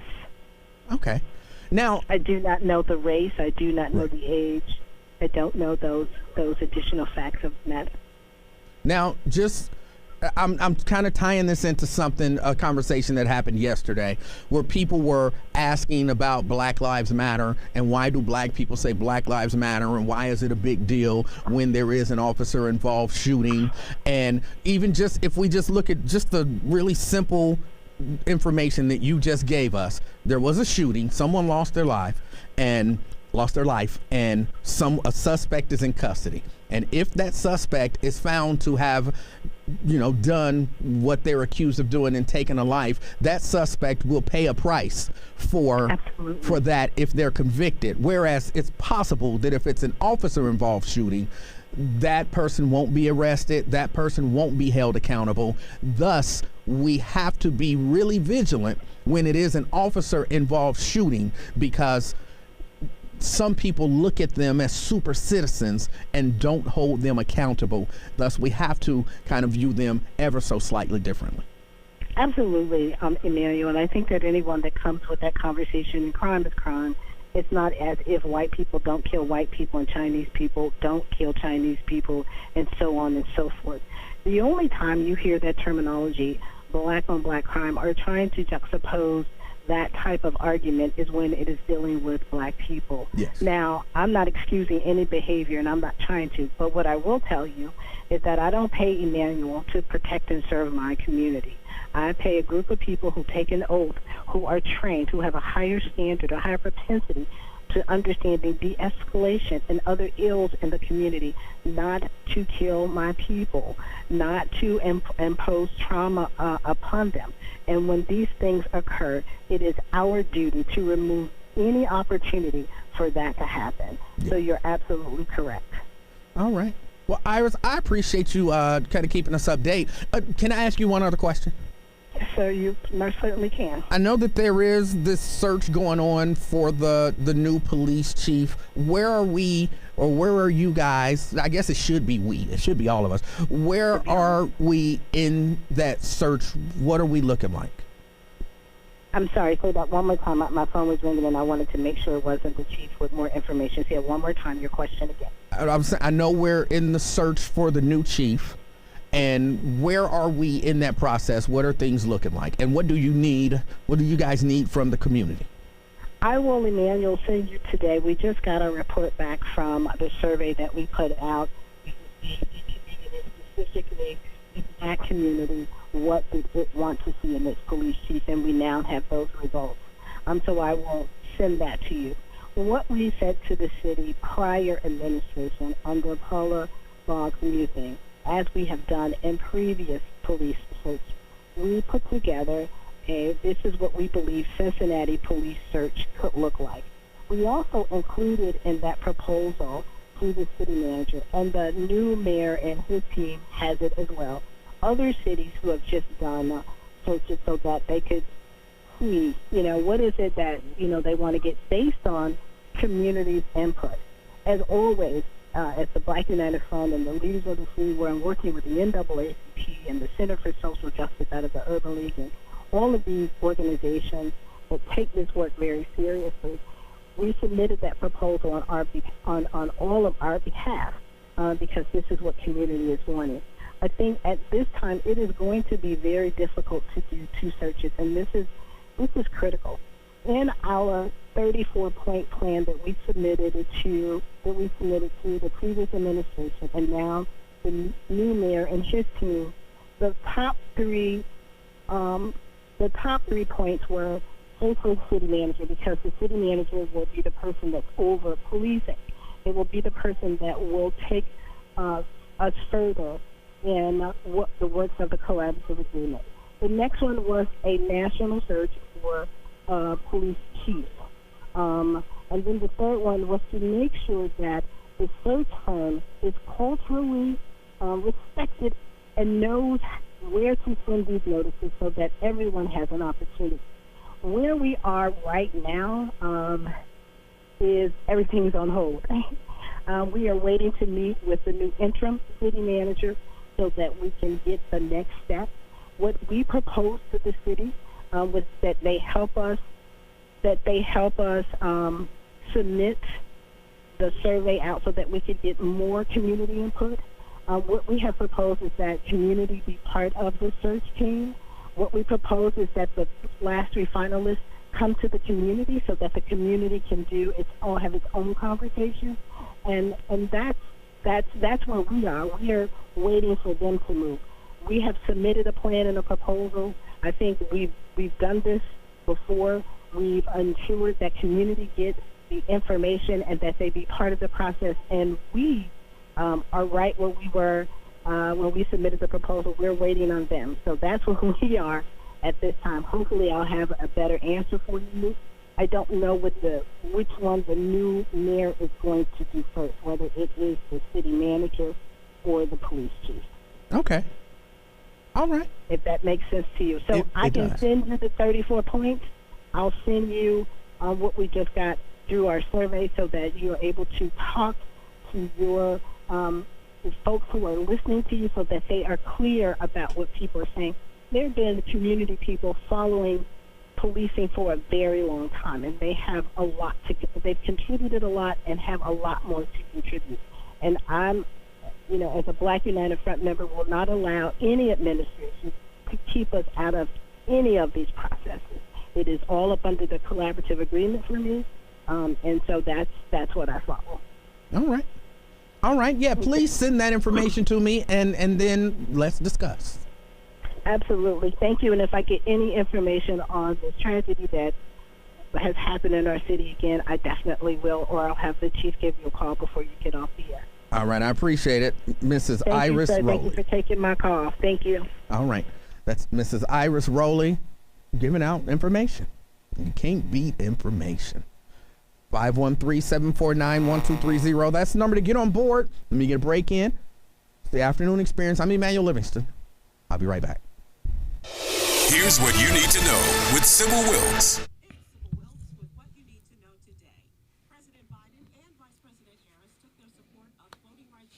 All right. Yeah, and I thought about that, kind of a passing thought. Like, we need a new city manager and we need a new chief, but the city manager is kind of in charge of hiring the chief. So are they going to hire a chief first, or are they going to hire a city manager first and then let that city manager oversee the hiring of the new chief? And how is all of that stuff going to work?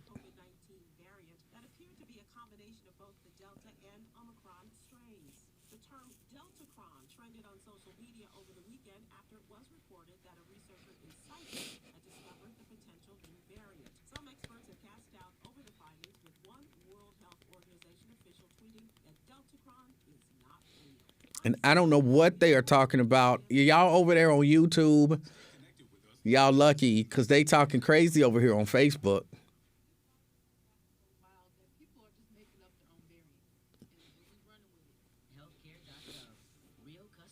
Well, no, I read that story, and if you're infected with both variants, that sounds terrible.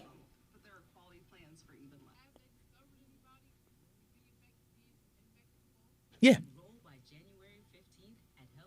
Yeah, that's what the story was, that people have been infected with both variants, Delta and Omicron. So you walk in, and how they do all that gene sequencing to determine, like for me, you got the Rona, period. But then they look at it, and then they do all the gene sequencing or whatever, and then they determine which variant of the Rona you got. And then if it shakes down, that, wow, you got both. That's apparently a thing.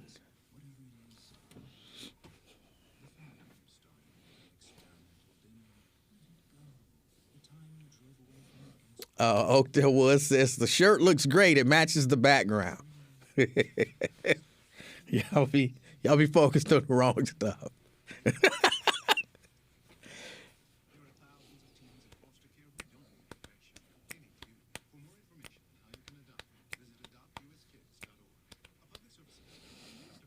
We first opened about 10 years ago.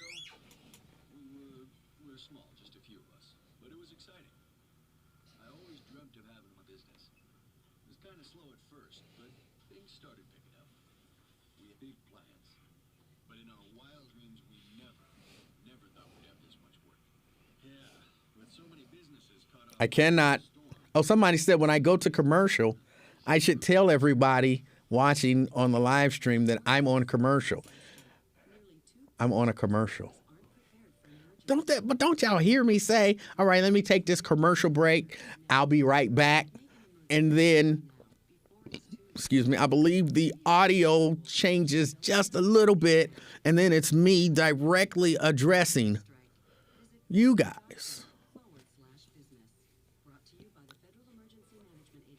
Jesse Rowley says Irish Rowley. He corrected that spelling.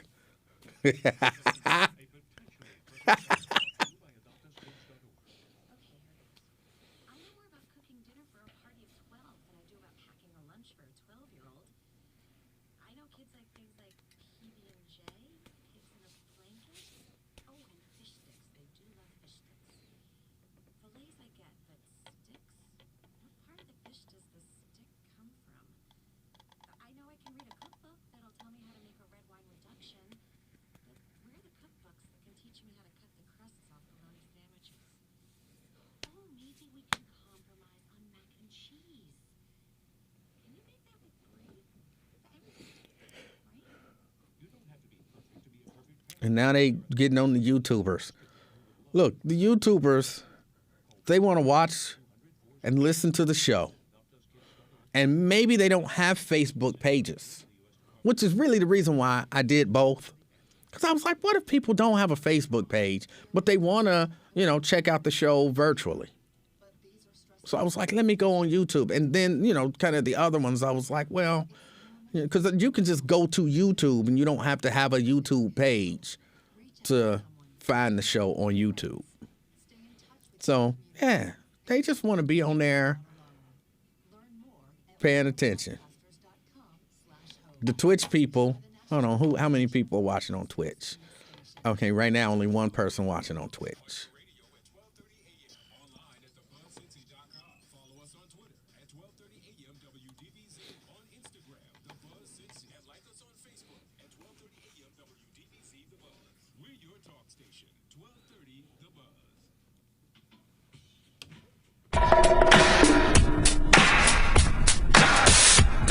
to 3 minutes to the top of the hour. It's the afternoon experience. My name is Emanuel Livingston. I am with you until 3 o'clock this afternoon. 3 o'clock this afternoon. Got a few topics on the table, and of course there are a few other things that I want to introduce, that I will introduce at some point, But right now, let's go back to the phone. Hold on, somebody said something. What are we talking about? Hamilton County declares state of emergency for COVID-19. We talked about that. We talked a little bit about, apparently there was a shooting. People thought it was an officer-involved shooting, but apparently it wasn't. And that there's a suspect in custody. And we talk about it periodically. What can we do to kind of slow down some of the violence in the community? Because again, I'm one of these people. Who I don't believe you'll ever get rid of violence in any community. Humans are gonna be violent from time to time. Somebody gonna get mad at somebody else and do something. How can we increase the time between people getting mad and doing stuff to other people? Lower the number of people who get so mad that they have to do stuff to people. And maybe even lower the number of people who are making people so mad that they want to do stuff to them. Because, all sides maybe need a little bit of work. Let me go to the phone. 513-749-1230. Ozzy. Emmanuel. Yes. You know what, man? Are you the Grim Reaper? I don't think so. Because you're so casual with death.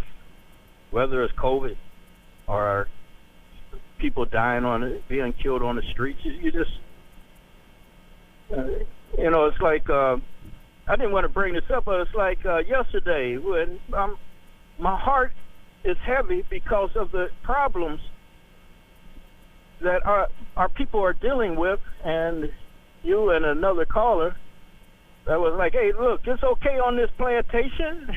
We cool. What? Don't sweat it. What do you do? Don't be paint. Don't worry about it. We're good. It's gonna be all right. It is. Something, guys. It is. It's gonna As people are dying, you are like cool with it. Like the Grim Reaper would be. How do you want me to be? Oh Lord, what we gonna do? Oh Lord, help me, Jesus. Oh Lord, we all gonna die. Oh Lord, help me, Jesus. Oh Lord, what do you want me to do? You are in a position to do much. I am in a position to do much. We can't do much together. So you say, what do I want you to do? Yeah. I want us to do something. When a young lady died up there in Avondale, I marched that corner by myself. There is something we can do.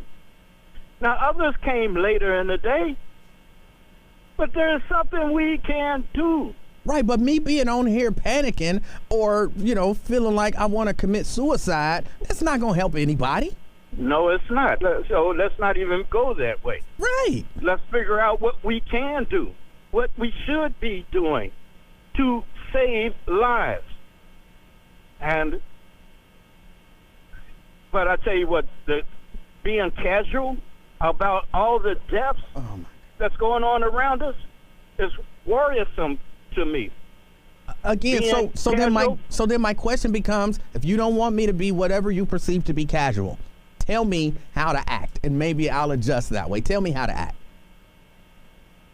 Look, I'm not going to tell you how to act. I'm just going to say let us act upon it together. Okay.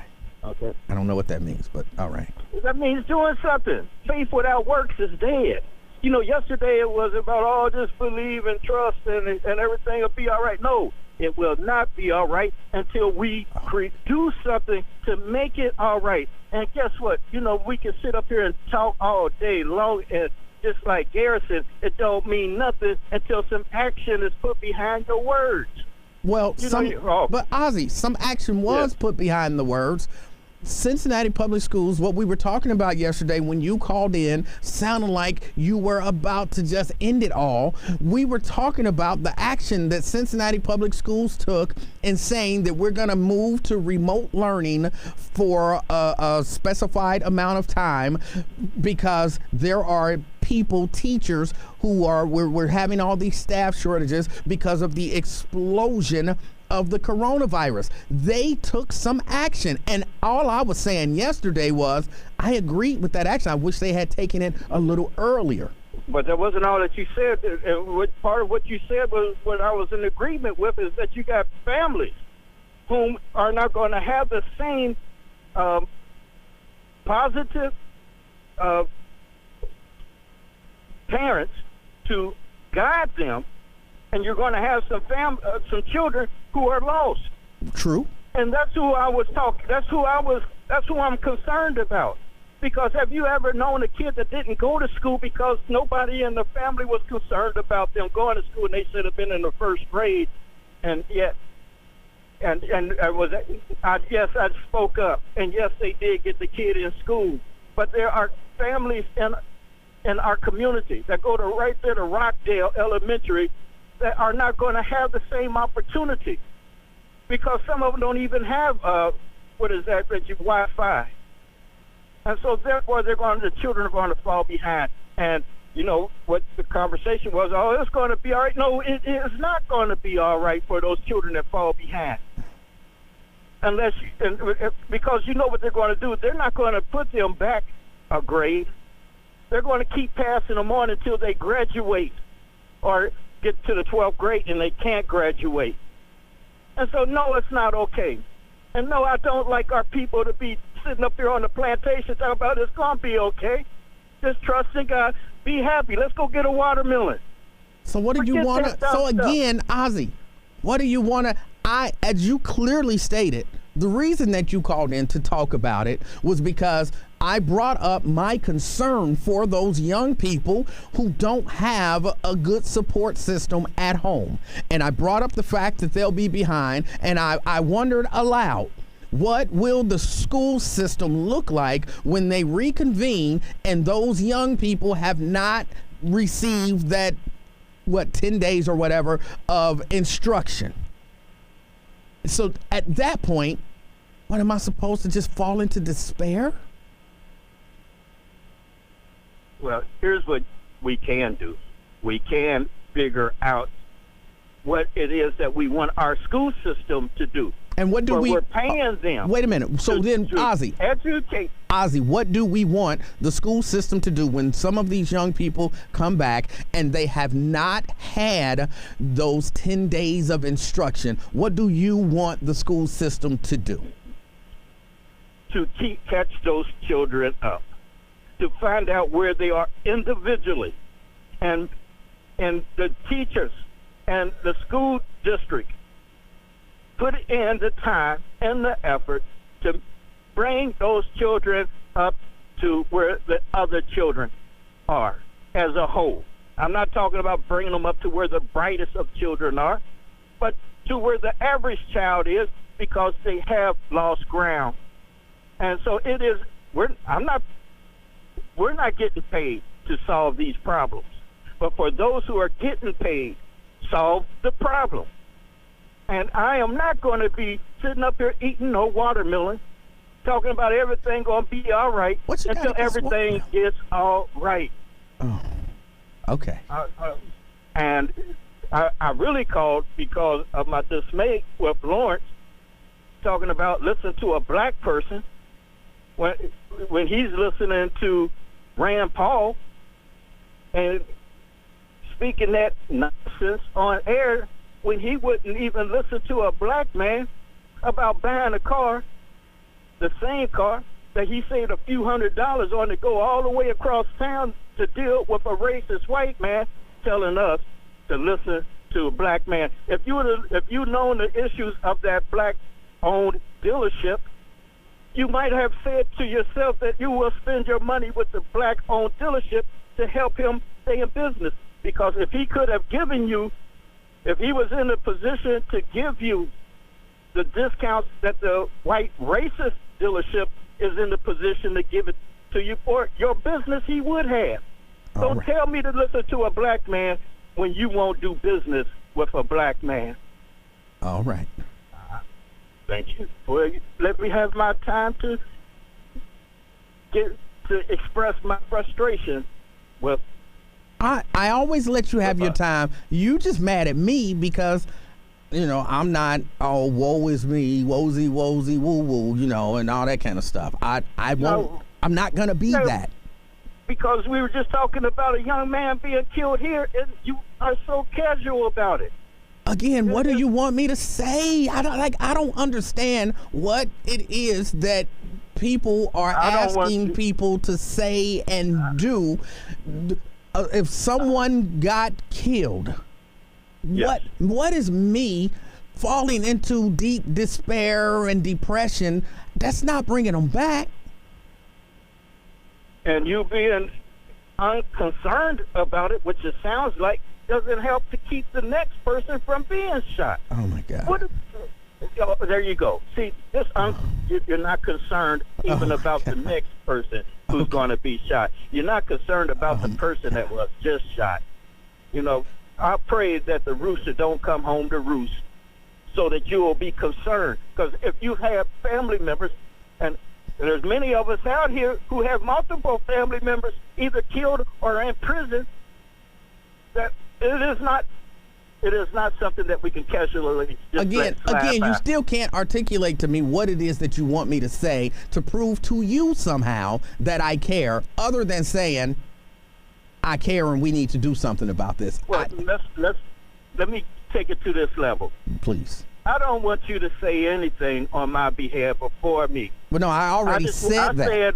I said what I wanted to say about how I perceive of you dealing with the serious issues in our community. Now you want me to tell you what to say and what to do. That's not my place. Okay. It is my place If it's not to be your able place to to tell tell him you. what to say and what to do, then how are you sitting up here judging him on how he responds to the situation if that's not your place? The way people deal with trauma and things that happen in our community, we are not a monolith. We don't all react to things the same way. So Emmanuel was going to react to the news the way he going to react to it, and you going to react to it the way you going to react to it. You might feel like you're a lot more emotional or triggered by it, but that's your business, Ozzy. Ain't nobody blaming you for being triggered about hearing that story. Why are you coming after me for? Because this Why are you coming after me? That's how conversation simple is this actually show has ridiculous. gotten. All And I'm sick of it. I'm sick of it. I'll change the channel. All right. Ozzy. That was the dumbest conversation you've ever had. Ozzy got bothered. He wondered why you coming after him. Because that was a dumb conversation. He just cares. Because he can't answer the question. He down your back because you're not emotional enough, but he can't tell you how to emote to appease him. Oh, but then it's not my place to tell you how to emote to appease me, but I think that you should emote more to appease me. What are you talking about? He turned into the victim real quick. Let me get a break. It's the afternoon experience. I'm Emanuel Livingston. I'll be right back.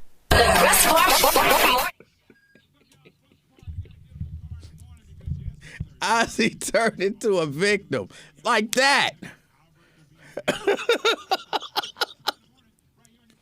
Oh. See, this is what he's talking about. This right here. Why am I laughing? That is not funny. That is not funny. I got no business laughing. Oh boy. He said he turned in the channel. He has turned the channel because Raven came after him. Oh my goodness. That is not funny.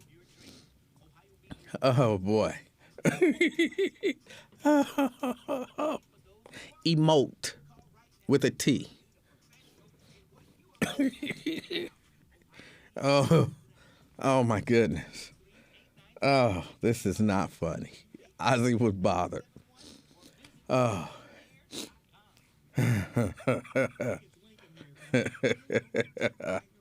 He did. Oh.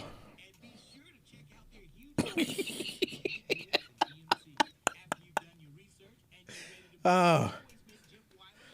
He said, why are you coming after me? Oh. Oh, that's terrible. That is terrible. And what he got against watermelon? What does not living your life in despair have to do with watermelon?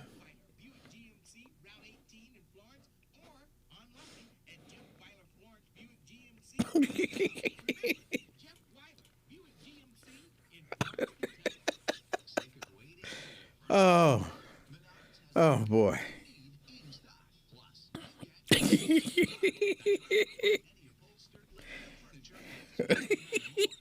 Why, there's nothing funny. There is nothing corporate. There is nothing funny about losing listeners. There is nothing funny. I'm not laughing for losing listeners. That is not why I'm laughing. I can't help it. Inside, I'm tore up. Inside, I'm all tore up. Oh, boy. Oh, he turned in the station. Oh.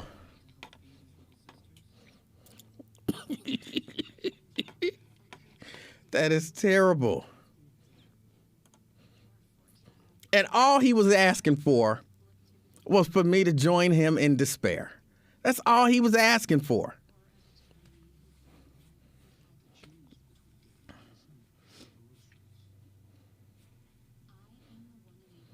I dedicate entire shows to what are we going to do about this violence? What are we going to do about this violence? I had Dr. Chantel on talking about techniques to create situations where we reduce our anger and deal with them much more productively. But I guess because I'm not...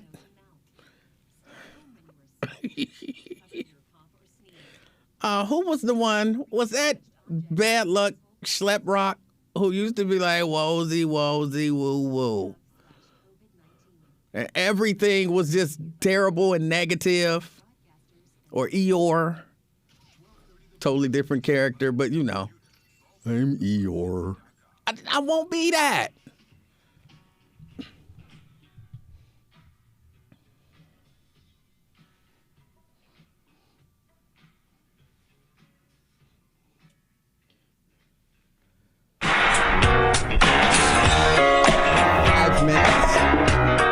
Five minutes to the top of the hour. It's the afternoon experience. I'm Emanuel Livingston. I am with you until 3 o'clock this afternoon. 3 o'clock this afternoon. 513-749-1230. That's the number to get on board. All right, let me get Dallas in here. Dallas, you're on the buzz. Hey, Emanuel. Yes, Dallas. Y'all might want to do a wellness check on Ozzy. Do you know what I mean by that? Ozzy, all right. He sound like he need a hug or a shoulder to lean on. At first, I thought it was just venting, him, you know, really just trying to get things out. But he sound like he needs somebody to come over there and check on him. And I don't call often, but he kind of worried me today. Ozzy, I think Ozzy gonna be okay. He just, I kind of understand. I think I understand what he's saying. I don't know necessarily that it applies to me and to the situation. But he's concerned about the community and deaths in the community and violence in the community and the young people and any number of other things. But you can't let that stuff consume you. Right, and it's consuming him. You can tell it in his breathing. The way he breathed to try to get it out and all that, he needs to calm down a little bit. All right. That's all I got. That's all I got. Dallas, I appreciate your call. 513-749-1230. That's the number to get on board. That's the number to get on board. Violence in the community is a real issue. It is. And we need to do something about it, if we can. If we can. I still don't believe that you're ever gonna totally do away with violence in the world, or in the United States, or in the city of Cincinnati. There's gonna be some violence somewhere. And it just is. It just is. And realizing that and deciding, because who was it?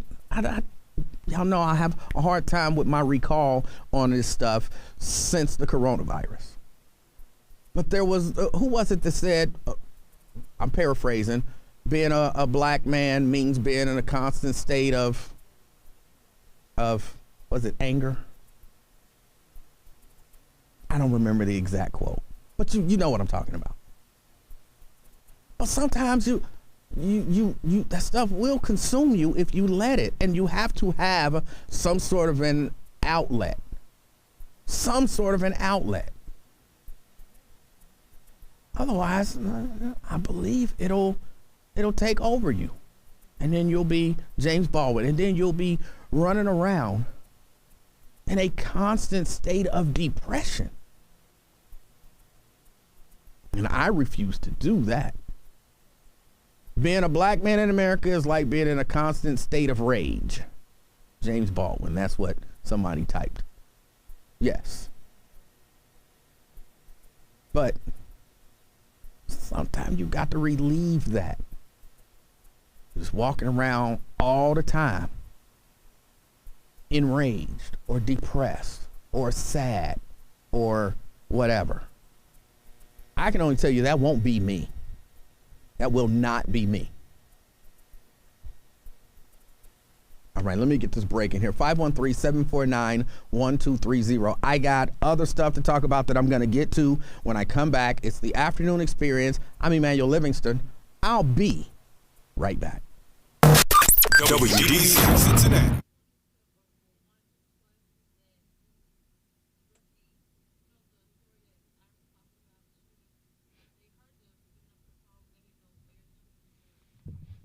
Okay, I'll see if I can repeat it.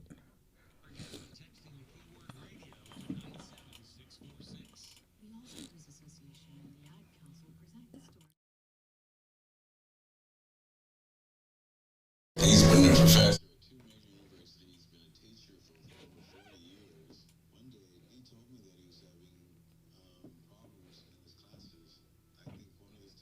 Oakdale Woods say Raven ran Ozzy away. Oh, that's terrible. That is terrible.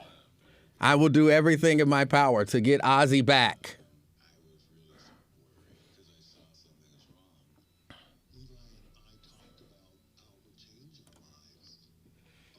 There's still one person on Twitch. When something feels different, it could be Alzheimer's. Now is the time to talk. Visit alz.org/ourstories to learn more. A message from the Alzheimer's Association and the Ad Council. I'm probably okay to have one more drink. He might be calling corporate. He might be calling corporate on me. Actually, he might be calling corporate on Raven. Raven, you might be getting a taste of that corporate life. Not like, you work for corporate, but corporate breathing down your neck. Hey, this is John Legend reminding you to be kind, be safe, wash your hands, practice social distancing or isolation if you possibly can. And I know everyone is struggling right now, some more than others. Hopefully we can all get through this together. Waking us up in the morning. Cincinnati wakes up to the Russ Park Morning Show. Weekday mornings from 6 to 10. Wake up only on 1230 The Buzz of Cincinnati.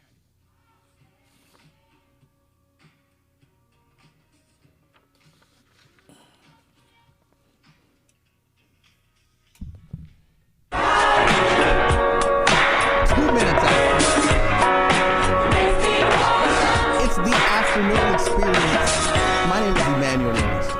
I am with you until 3 o'clock. 3 o'clock this afternoon.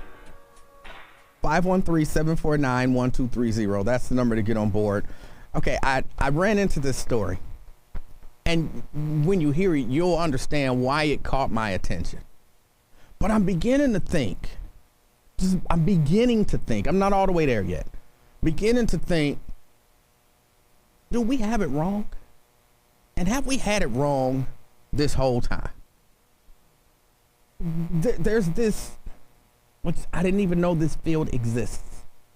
There is a gender specialist.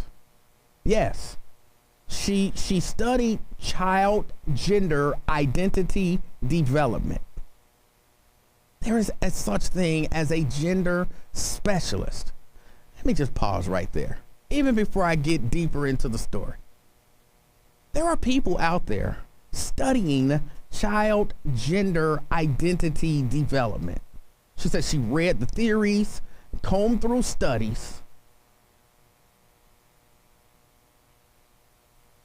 What am I missing? What do people think gender is? Like, it keeps frustrating me because it seems so simple to me, and it's making me think I must have it wrong, even though I don't feel like I got it wrong. It feels like people are overcomplicating a super simple thing. If you ask me, and look, I'm no gender specialist, but if you ask me, gender is a physical, biological, physiological thing. It's not a mentality. It's not a feeling. It's a thing. An actual, almost tangible thing. You can't, and this is where this is why I say, maybe I got it wrong. Maybe I got it wrong. Maybe how I feel inside is what a woman actually feels inside. And I just don't know it.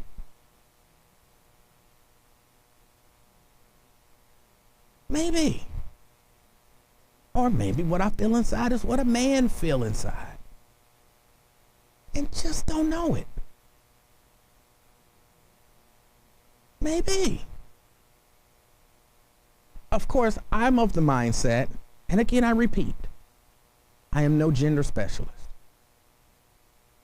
I'm of the mindset that what you feel, like if you're a female and you say you feel like a male, you don't actually feel like a male. You feel like what you feel like as a female. And what I feel like, you could probably ask 7,000 other men, males, what does it feel like to be a male? And you'll probably get 7,000 different answers. And I probably don't feel like what any of those people feel like. I feel like me. And I'm a male. So when we start, but anyway, she's a gender specialist. She says she's read the theory, she's combed through the studies, but the confirmation that she's gotten has been in witnessing the embodied joy and authenticity of trans children. And it's this next sentence that made me look at it and say, I'm not sure that I'm getting it wrong. I've seen kids as young as 3 years old know what their gender is and how they identify. This is supported by research. But so often, adults are afraid and are more comfortable believing that children are too young to know. That don't sound... For those of you who don't know, I have a granddaughter who is 4. She's a little girl. But if I ask her what she feels like inside, gender-wise, she's gonna look at me like I'm crazy. Because she don't know any of that stuff. She just knows she is who she is. And she's happy and loud. That's all she knows. She's 4. When she was 3,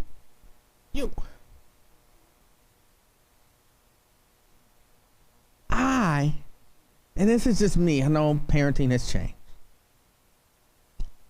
I don't even let a 3-year-old decide what they wearing. I don't let them decide the hairstyle they gonna have or the shoes that they put on. They don't get to decide when to go to bed. They don't get to decide what to eat. Because they're 3. I make all those decisions for them. They might get some input.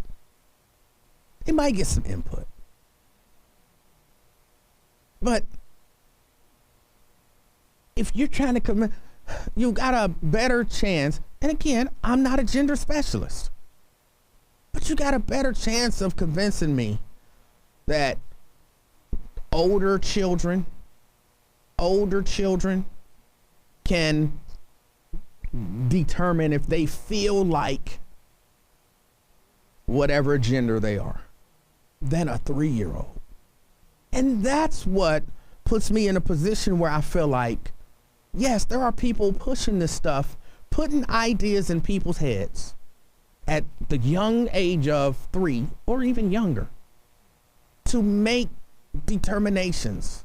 These are people who are at, I'm going to butcher this name, Camp Aranutique. It's a camp for trans and gender non-conforming youth that includes children as young as 3.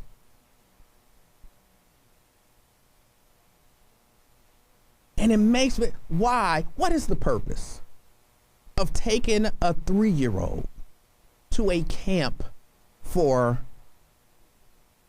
gender non-conforming youth?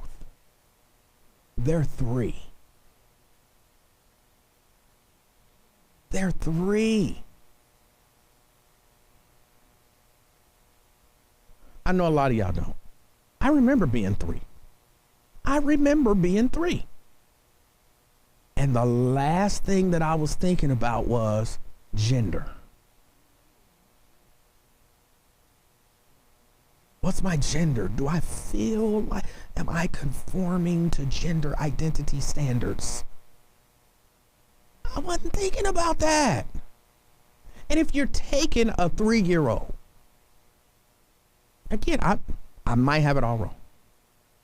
If you're taking a 3-year-old specifically to a camp for trans and gender non-conforming youth, you might be trying to plant ideas in their head.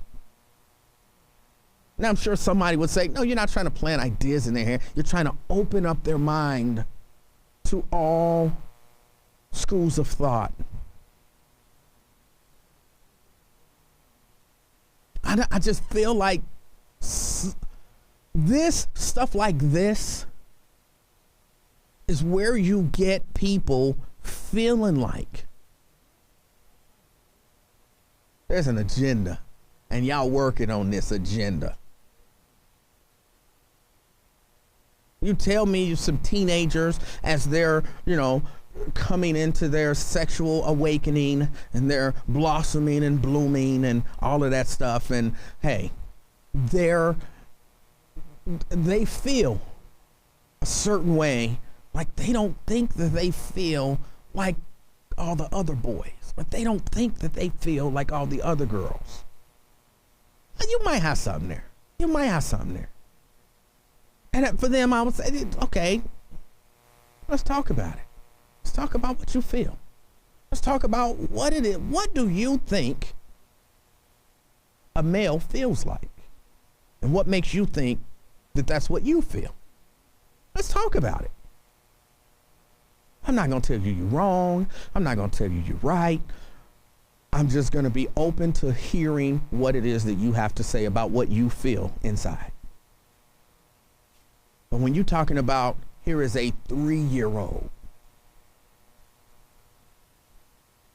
and we're taking this 3-year-old to a trans and non-gender conforming youth camp.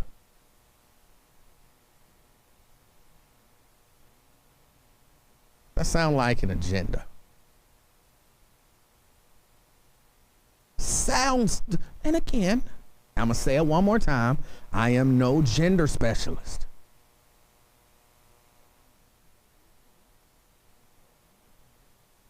That sounds a little like indoctrination. And am I off base here? Or am I the only one who's seeing this story that way? I'll get a little more into what this gender specialist and apparently research is showing about 3-year-olds and how they are declaring their gender and identity. I get a little into it, and I'll talk to Susie and Blade and you if you call 513-749-1230. It's the Afternoon Experience. I'm Emanuel Livingston. I'll be right back. Get ready for the Urban.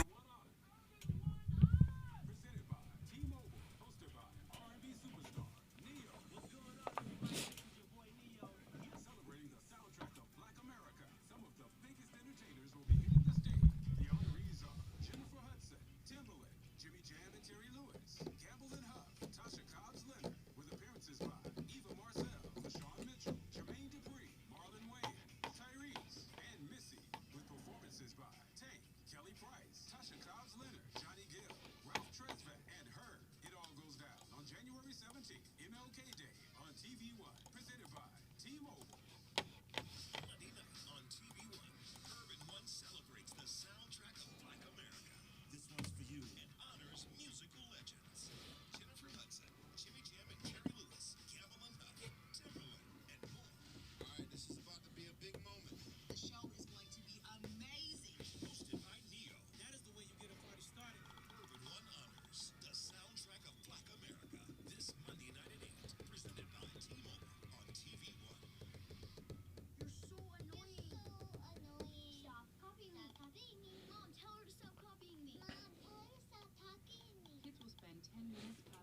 Oh, I got a few minutes. Hold on. I'll be right back. Enjoy some of these amazing commercials. To brush their teeth. Brushing for 2 minutes now can save your child from severe tooth pain later. For fun 2-minute videos to watch while brushing, visit 2min2x.org. 2 minutes, twice a day. I have the time. A message from the Partnership for Healthy Mouths, Healthy Lives, and the Ad Council. If you're a single man under the age of 35, you'd probably like to know what the ladies are looking for on an online dating site. A guy who had a few drinks and later got pulled over for buzzed driving. See, that could cost you around $10,000 in fines, legal fees, and increased insurance rates. And doesn't a guy who's back living with his parents but calls them my roommates just scream Mr. Right? Buzzed, busted, and broke. Because buzz driving is drunk driving. A message from the National Highway Traffic Safety Administration and the Ad Council.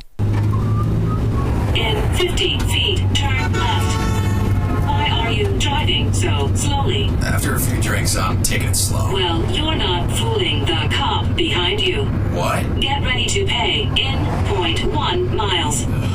Getting pulled over for buzz driving could cost you around $10,000 in fines, legal fees, and increased insurance rates. Nothing kills a buzz like getting pulled over for buzz driving, because buzz driving is drunk driving. Brought to you by the National Highway Traffic Safety Administration and the Ad Council. Laura, the guys really went to town on that leg of lamb. Yeah, thanks, Amy. I'm glad everyone enjoyed it. Something's wrong. I know you too well. Jim's company is cutting his salary, and he may even get laid off. He doesn't think we'll be able to afford the mortgage. Oh, Laura. If you think you may be in danger of foreclosure, call the National Foundation for Credit Counseling at 866-687-6322 or visit mortgagehelpnow.org. That's mortgagehelpnow.org. This has been a public service from the NFCC. Hi, my name's Bob. Hi, Bob. I see this ad on TV. Says I can reduce my debt by 50%. I call, they told me to stop paying my bills, stop talking to my creditors. They'd take care of everything. I gave them thousands, but most of it went to their fees. Getting out of... All right, I am back.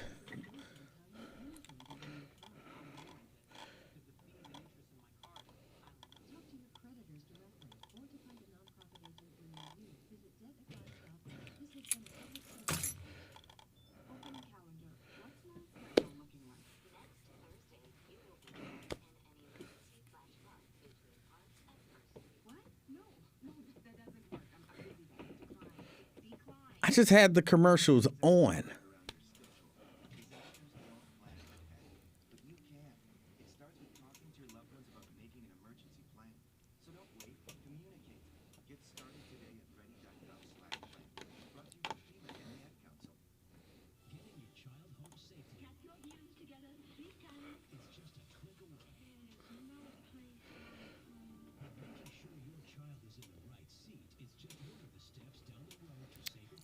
The commercials are loud because they're loud. I don't know. Why are they loud? I don't even understand the question.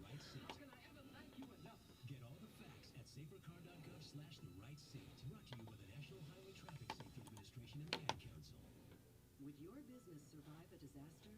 Nearly 2/3 of businesses aren't prepared for an emergency, and 40% of businesses that experience a disaster never recover. Make an emergency plan now, before it's too late.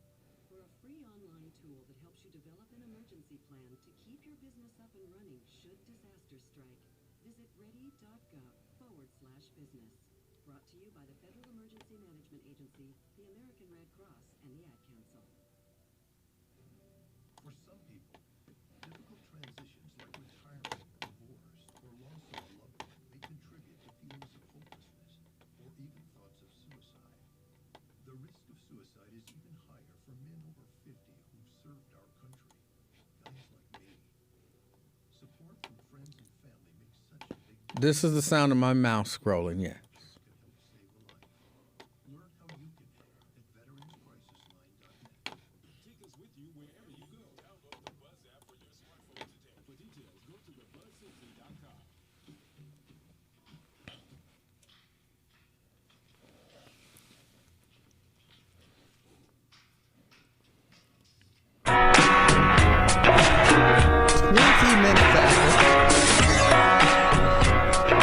It's the afternoon experience. My name is Emanuel Livingston. I am with you until 3 o'clock this afternoon. 513-749-1230. That's the number to get on board. And let me go to the phone. talking a little bit about there's apparently a camp for trans and gender non-conforming youth. As young as 3. As young as 3. Blade. Hey, how's it going? Hey. Hey, just want to tell you, you're doing a fine job, man. You are really helping the people. But they're caught in this old dimension that has been gone, and they don't realize it. They still think to solve problems is the way in the 60s. You see the ones in the 60s are caving in and can't think no more. So they say they're going to quit your show and call another show like they dating you or something. Hey, but anyway, what are you talking about? It was a movie. It's a movie out. I forgot which one. The guy in the wheelchair, and he got all them little gifted kids in that house. Huh? That movie. I forgot the name of it. The guy in the wheelchair with the he can read people's thoughts. Talking about the X-Men? Yeah, that's what that is. That's what they talking about. But they did listen. They disguised it under something else. These new, because if you think about it, in every city there are secret hideaways where people think they are gifted and their kids are gifted. What I'm talking about, we always practice this alchemy, but in this realm we cannot bring people back. But people think they got secret knowledge. They think they can do it. People are trying to become God. So we are seeing what we saw before, but we're seeing it in a new way, in a digital way, where you are going to start seeing super people, but they're going to be mutated with computers. So just get ready, because what you're talking about is reality. Because if you're talking about it, that means they're already here. Because if you notice, every time you talk about something, it happened 15, 20 years ago. So what we're seeing, they are going to start letting you see different agendas, and they already got a third gene. They told us about this a long time ago. It's other people on the earth with different genes, and they are going to come through like humans. So you know what I'm talking about. You went to school for all this. That's why you're talking about it. Peace out, bro. Oh, okay. Just for the record, I have absolutely no idea what he was talking about. The X-Men, apparently. Absolutely no idea. Apparently, trans children are being trained up to be X-Men. That's what that camp is for. It's a, what do they call it? It's a. I can't even think of the word, but you know what I mean. It's a camp where they teach your children how to be X-Men. Yeah, I don't know what he was talking about. Diversion, that's what I was talking about. But yeah, no, I see. I do have an issue. I do have an issue with a 3-year-old. Me allowing a 3-year-old to really dictate, almost anything. You're 3. Like, you don't know anything. You're 3. So, and that's, that's not an insult. I'm not mad at the 3-year-olds. They only have like 3 years of knowledge in their life, and their experiences are very limited. So how could a 3-year-old know what it feels like to be a boy or a girl, even if they are a boy or a girl? All you know is that you feel like you feel. And I have to admit, that's my whole issue with the whole trans thing. That's my whole issue with the trans thing. You from a 3-year-old to a 33-year-old and beyond, you just feel how you feel. And you can't necessarily ascribe that to a certain gender. And if you want to do different things with your body, I guess you got a right to do that. Hopefully not at 3.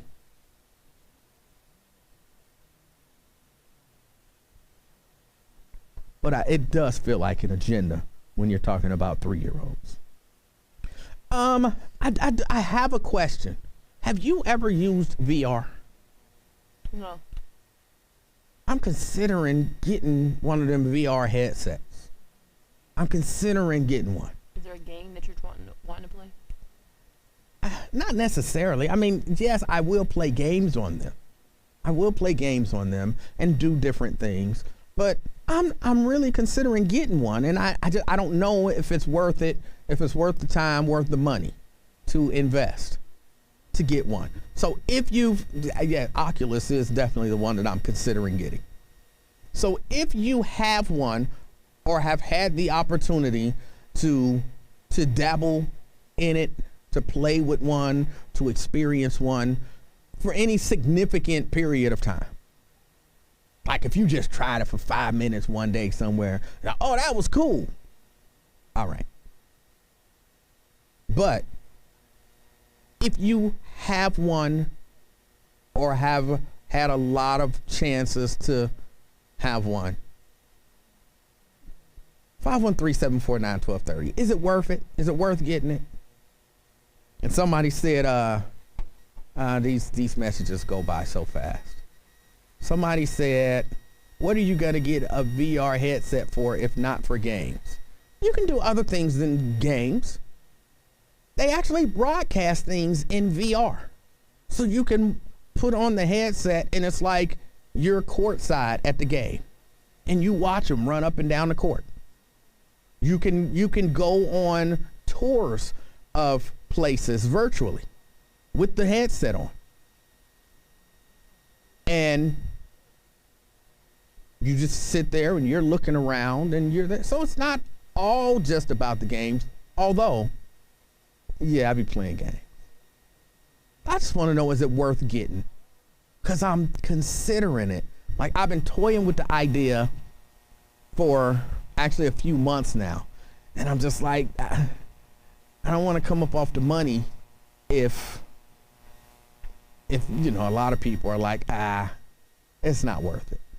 So if you have one, if you know someone who has one, have them call me and give me like a review.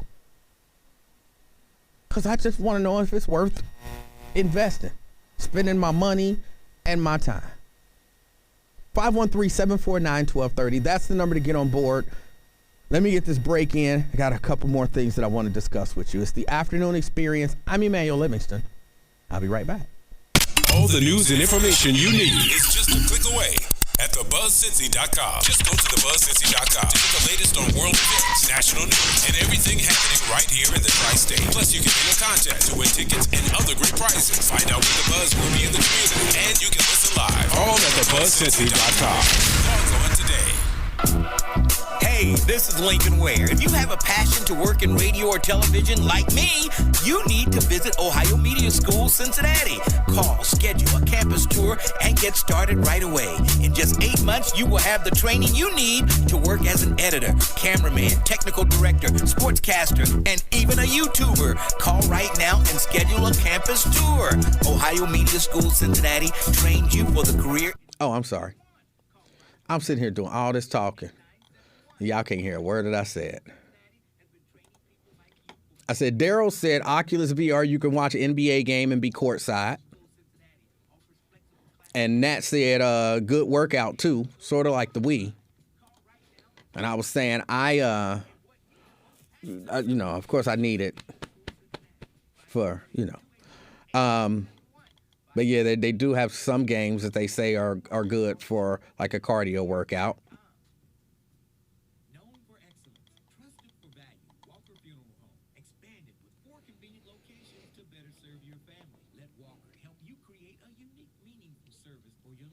Tony says, E-Man, I've been binge watching those First Amendment audits.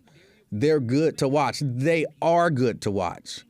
You can actually learn a lot, and then you get to see, good policing, bad policing. So yeah. And you can get, I don't want to say hooked on them, but if you catch a good one and you start, you check it out, you can want to watch more and more.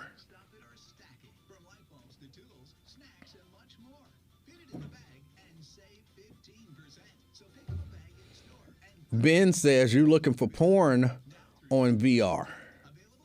I didn't even know there was such a thing. You tell me, how was your porn experience on VR, Ben?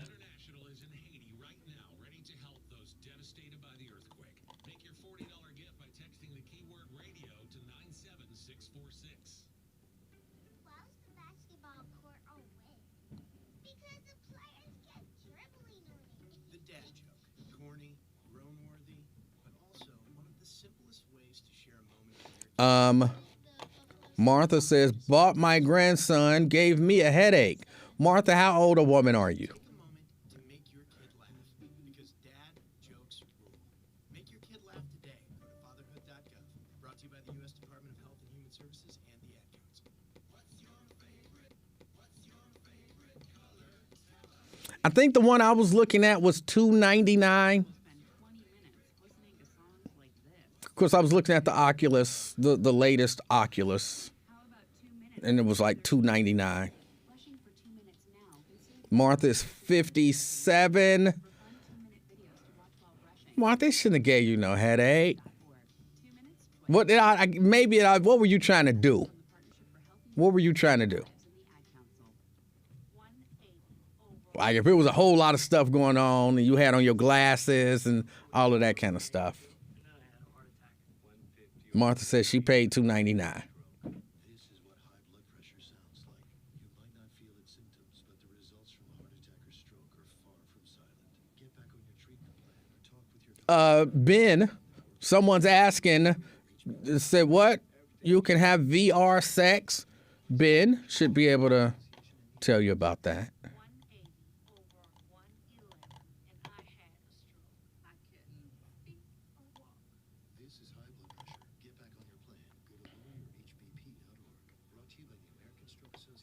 You're listening to the Afternoon Experience with Emanuel Livingston on 1230 The Buzz, your talk station. It's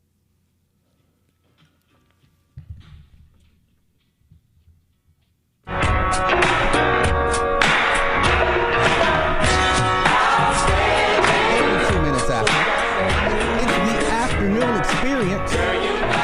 My name is Emanuel Livingston. I am with you until 3 o'clock this afternoon. 513-749-1230. That's the number to get on board. Real quick, anybody seen, you know they're doing a reboot of The Fresh Prince of Bel-Air? They're doing a reboot of The Fresh Prince of Bel-Air. I heard about it a couple of years ago, but I didn't know how real it was. But I have seen like Facebook posts about it being a thing. I'm getting frustrated with movies and TV. I'm getting frustrated. We got so many outlets for content now. And it's like we got more outlets for content than we have ideas. So they just keep rebooting stuff. Nothing is new. Like no one has a new idea. Would you give it a shot? I think I will, just because it's a dramatic reimagining. It's not like a remake, so to speak, or it's more of like a reimagining. And so because of that, I'm interested. Will Smith has something to do with it. Yeah, I think he's like executive producer or something like that. I don't know. Okay, I will give it a shot, just for nostalgia's sake, right? I'll give it a shot. But I can tell you right now, I won't like it. I've already made up my mind before seeing it. I won't like it. I'm tired of reboots. I want some fresh new ideas.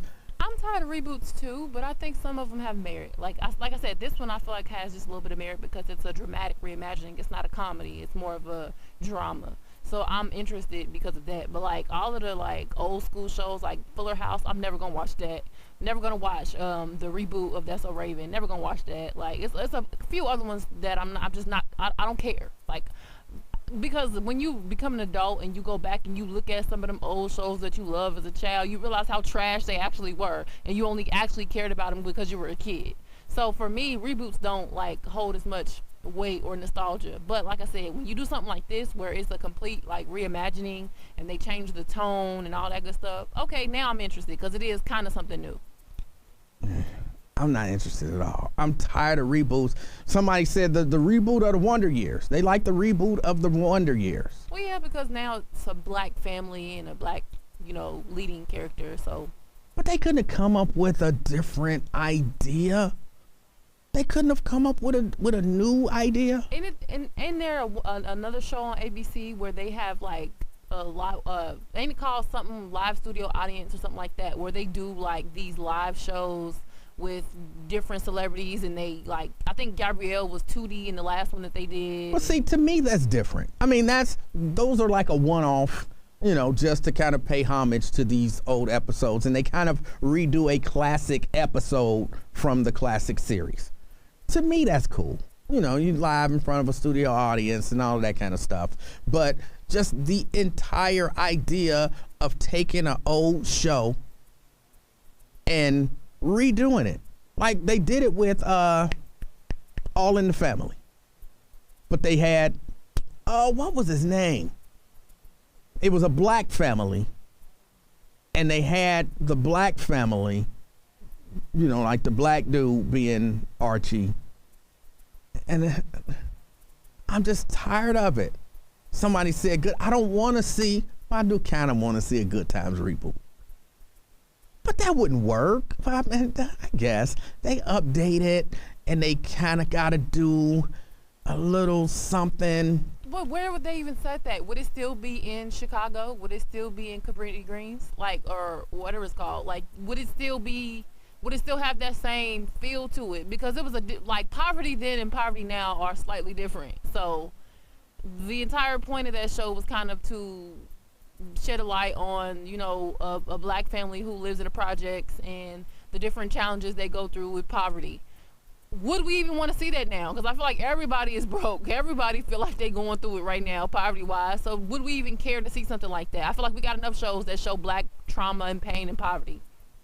I think they could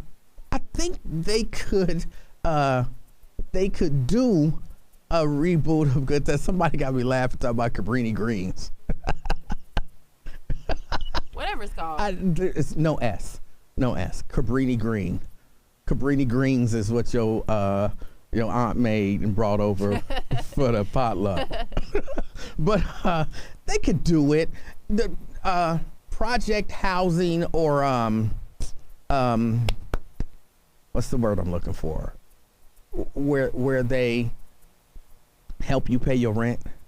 Assisted or affordable housing or yeah, that. You know what I'm talking about. These words are escaping me. I had the coronavirus.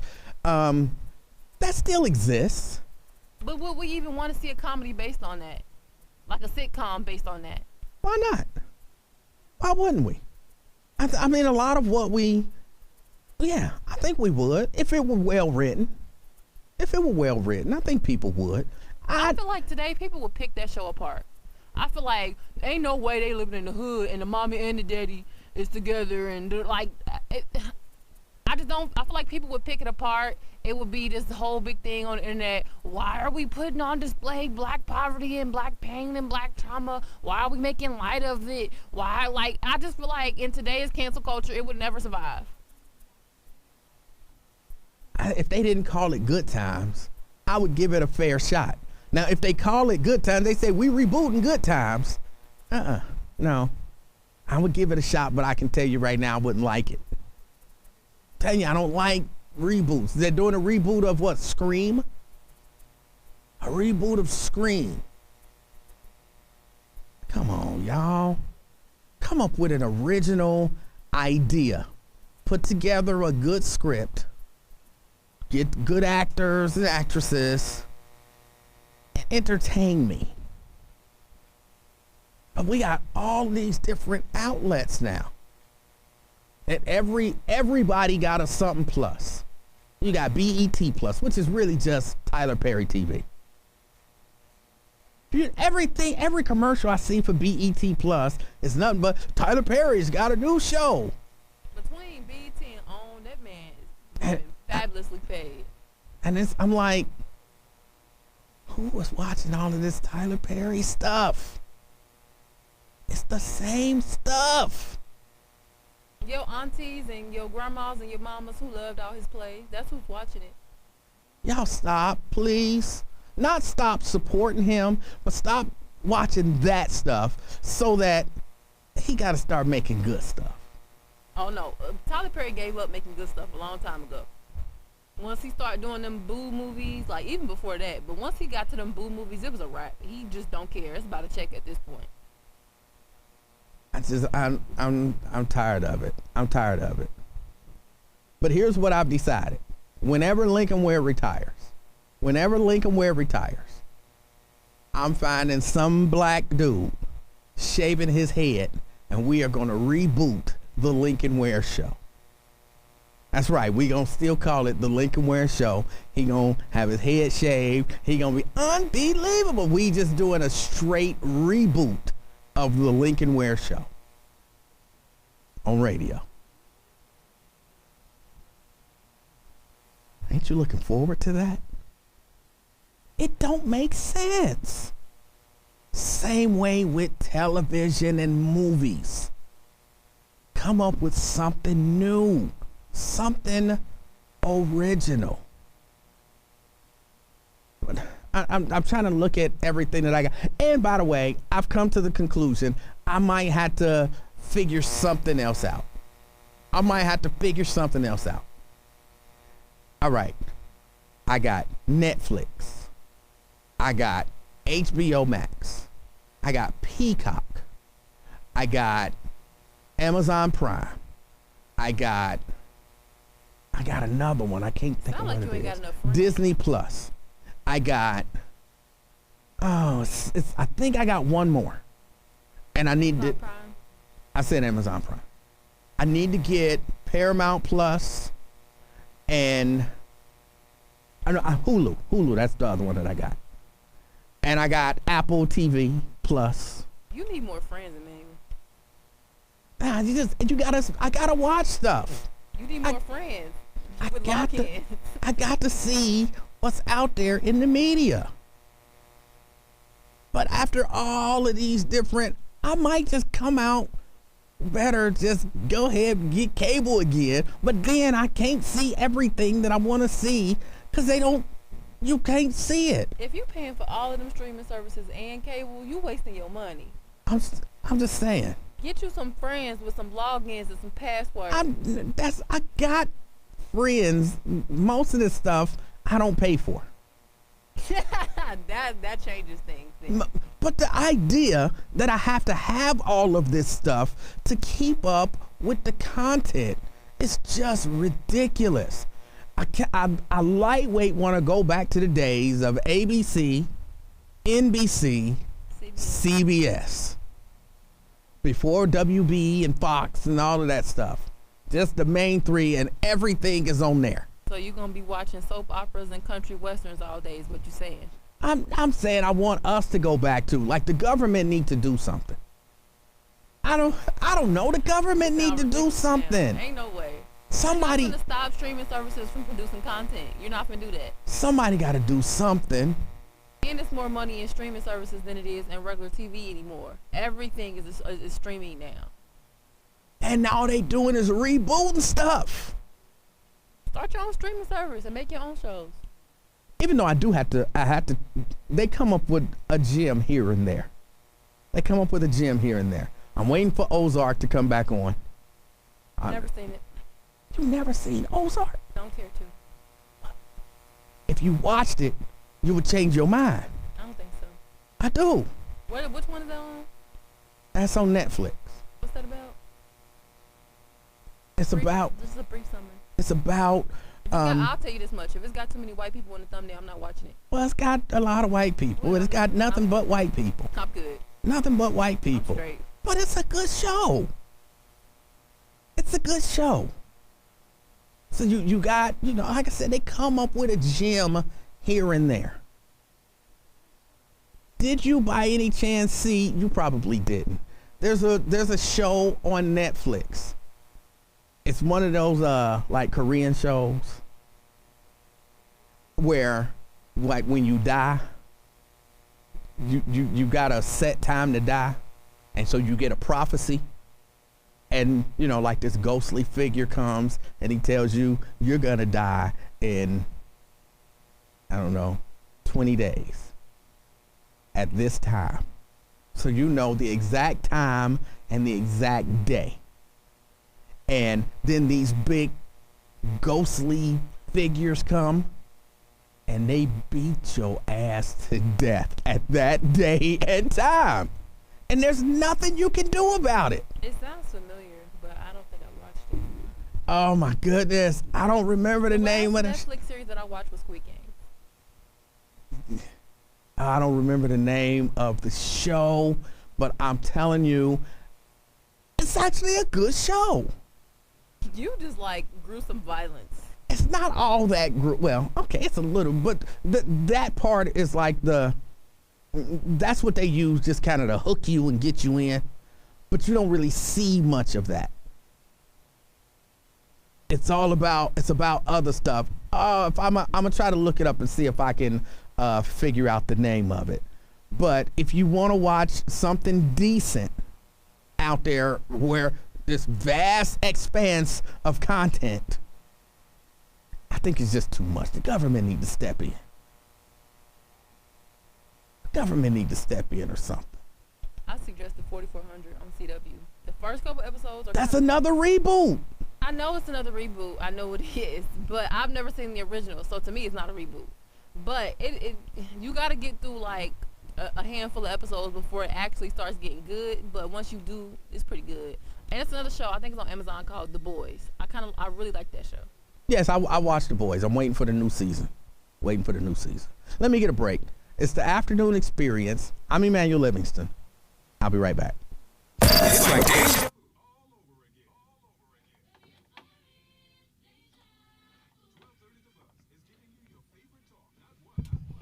Thank you, Victor. Hellbound. Hellbound, Miss Monday, is the name of the show. And it's a good show. Like, I watched it. There's going to be a season 2, clearly, by the way season 1 ended. But I watched it, and I was like, initially I thought, nah. But then after, I was kind of hooked. I was kind of hooked on it, and I finished it up. I think it was only like, 6 episodes? 6, maybe 8 episodes. But it was good. Japera, I hope I didn't butcher your name. I watched Evil. I watched Evil when it was on CBS. It actually began on CBS Network. So season 1 was on CBS. Then they put season 2 on Paramount Plus. And I want to watch season 2, but I don't know anyone who has Paramount Plus who's willing to share their ID with me.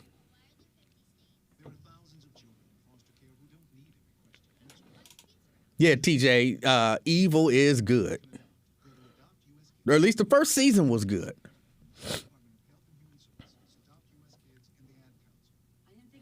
Hellbound is on Netflix. Hellbound is on Netflix. Yeah, I think I'm about to get rid of Hulu too. I don't really watch anything on Hulu. I mean, I watched, they did the Billie Holiday, the U.S. versus Billie Holiday or Billie Holiday versus U.S., whichever one it was. And that was a good movie. That was decent. But I can't think of like any Hulu originals that I was like, oh, that's fire. I don't actually say something is fire anyway. That's just, I hear that, But, I think I'm about to get rid of Hulu. Now, Hulu is one that I do actually pay for, but I think I'm about to get rid of Hulu and then do a Disney Plus bundle, which will give me Hulu, ESPN Plus, and Hulu. Do I have Plex? No, I do not have Plex. Do you have Plex? And if you do, you should call me and give me your login information. Is your board knowledgeable? Is your manager trained and certified? Is your investment safe? CAI, Community Association I am not spending $800 a month.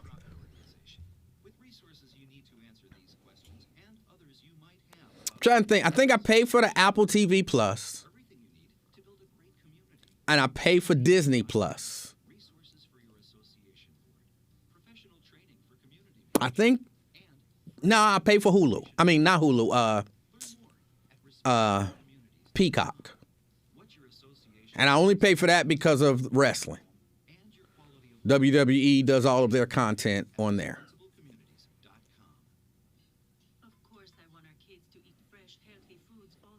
Oh, you daggone straight? I'm trying to get some passwords. You daggone straight.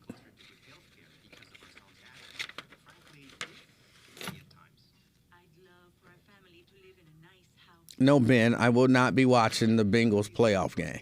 Nobody should. Many variables can shape the outcome of children's lives, like the zip code where they grow up.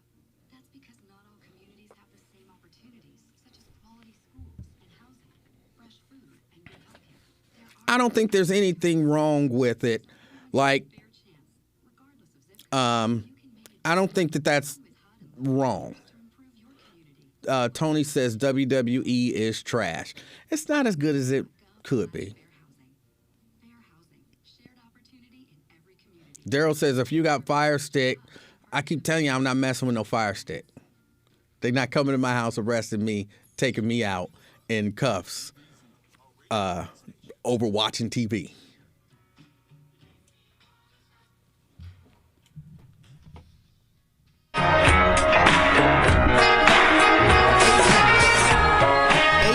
To the top of the hour. It's the afternoon experience.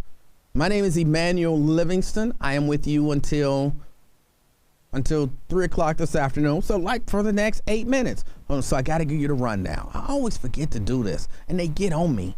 Like, Emanuel, it's not all about you. You have to promote the other shows. And I'd be like, the other shows don't promote me. I ain't never heard Russ Parr just stop in the middle of his show and be like, oh, by the way, check out the afternoon experience with Emanuel. It's a great show. You don't hear that. But they was like, Emanuel. So, I had to promote the other shows. 6 to 10 a.m., Monday through Friday. It's the Russ Parr Morning Show. You definitely want to check it out. It's a good show. 10 a.m. to noon. It's the Lincoln Ware Show. And Lincoln Ware is talking about everything and everybody. So you definitely want to check that out. Noon to 3, you know what we do. It's the afternoon experience. I get on here and I ramble and you listen and then you get mad and you call in and you say, I ain't never listening to your show no more. And it may be called corporate. That's noon to 3, 3 to 6. Keeping it real with the Reverend Al Sharpton. He talks about politics and issues and things of that sort. And he knows what he's talking about. Then, of course, 6 to 8, we rerun the Lincoln Ware Show. 8 to 11, this show plays again. 11 to 2, you get to hear Keeping It Real with the Reverend Al Sharpton again. And then from 2 to 6 a.m., Monday through Friday. 2 to 6 a.m., Monday through Friday. Some of the best gospel music you've ever heard. Just keep it right here. 12:30 a.m. WDBZ, the Buzz of Cincinnati. This is all you really need. That and about 17 subscription services on your TV. That'll get you through the day and the night. What do you think, Miss Monday, is the average number of subscription services that a person has? 10 minimum. Really? Yeah, because it's not only just for content. I use streaming services for music. I use it for content, like film and TV. I use it for other, I have other subscriptions. Like, you got to define subscription. Do you mean just? I'm talking TV. Oh, just TV? TV and movies. Maybe 5 or 6 or 7. It's a lot of them out there. Okay. Probably. I would say I that. only paid for like 2 of them, but I got like 5 or 6. I don't know that we should be talking about that. How many? Come get me, Emanuel. How many we pay for and how many If we you don't. want to come get me because somebody was nice enough to share their password with me, that's your business. I'm not sure. I don't know if that's 100% legal. I will not be taking anyone else's password. It's too late. Only passwords that I have paid for and all that kind of stuff. Hellbound, by the way, is the name of the show that I was talking about on Netflix. It's called Hellbound. And yeah, they tell you, that I think that would be cool. Kind of, to know the exact day and time, like the exact time and day that you're gonna die. That would be kind of cool, don't you think? I don't want to be beat to death. Well, I mean, take away the beating the hell out of you part. But that would be kind of cool. To know the day and the time. Just know the day and the time. Would you want to know the day and the time that you're gonna die? I feel like knowing is only gonna like curb my behavior, and I feel like with the things that I believe in, I should always be the best version of myself at all times. So me knowing when I'm gonna die and what day I'm gonna die and what time I'm gonna die, it would only encourage me to curb my natural behavior, and I just don't.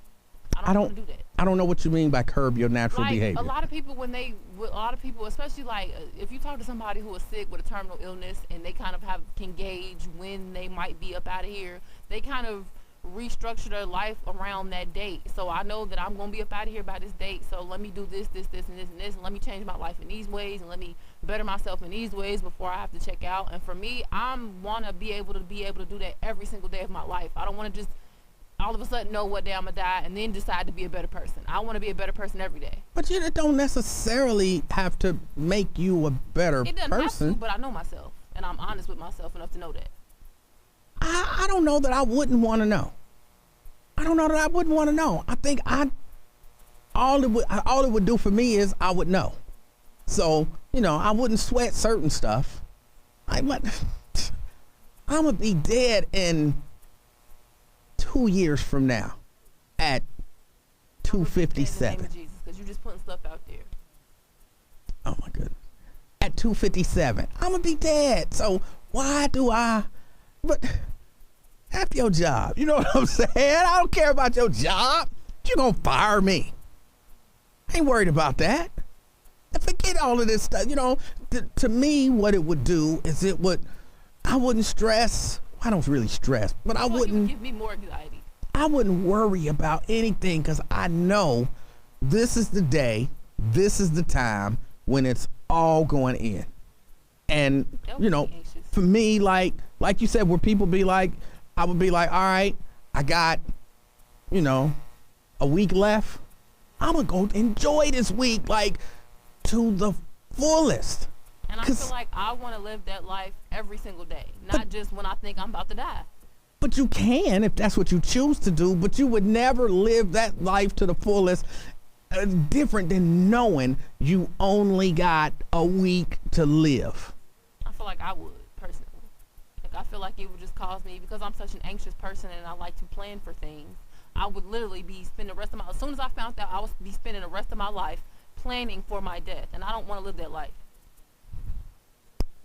Man, I would be out here having a ball that last week until the big scary demons came and beat the hell out of me. Raven, way to go. Thank you for everything that you do over there.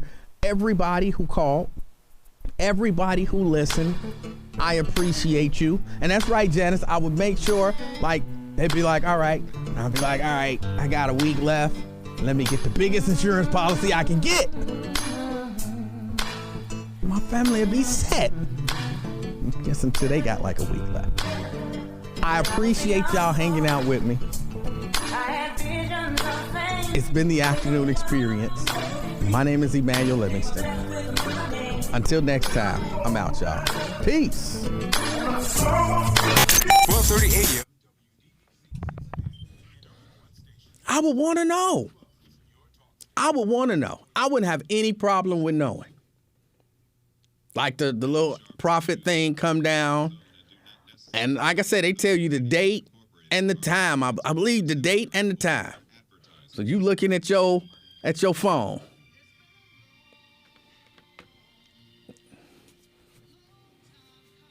And you like, uh-oh, I think it's time. When it's time, it's time. And you can't kill yourself either. I guess some of the people thought, they saw the way the people was getting killed Monday. Some of the people saw the way people was getting killed, and they decided they was going to commit suicide so they didn't have to go through getting beat to death. It brought them back so that it could kill them.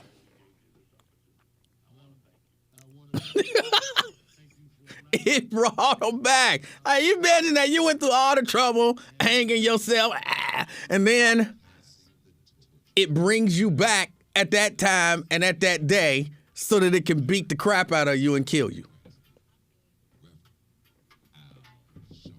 It's a good show, though. You should watch it. Lewis says setting up your family after your death is severely overrated. What?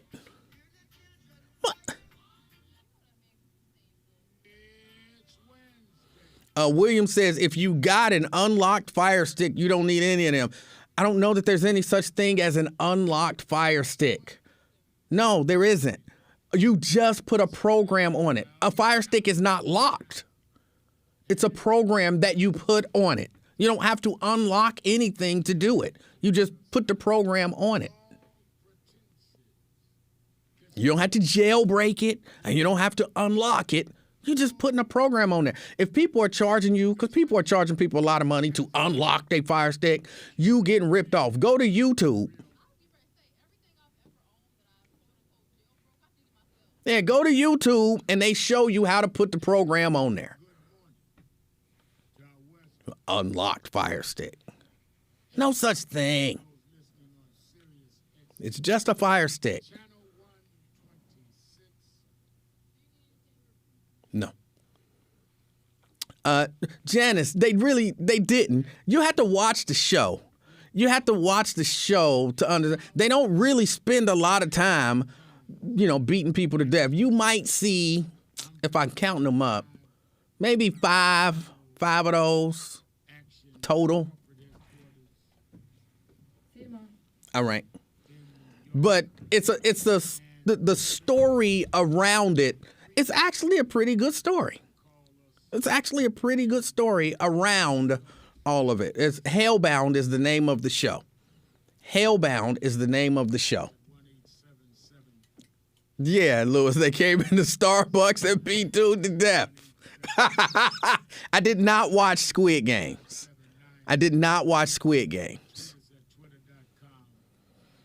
Nat says, get a VPN too. I got to get a VPN. I don't have a VPN. Janice says, the mere concept. It's on Netflix.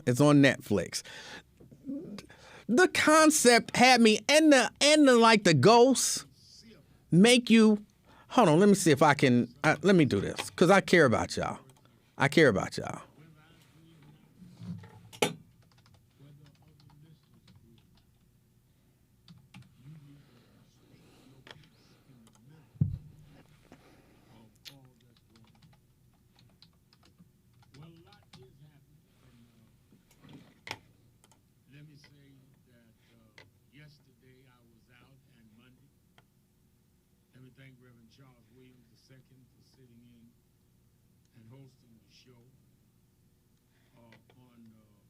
Hold on.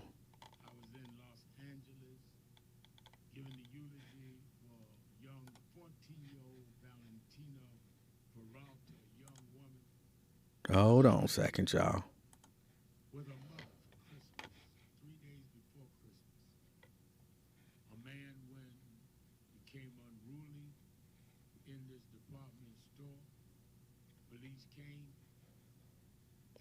See, I'm looking at this trailer. That ain't the best trailer.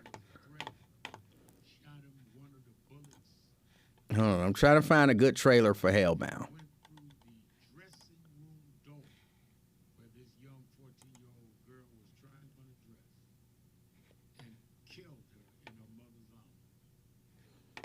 See, that's something else.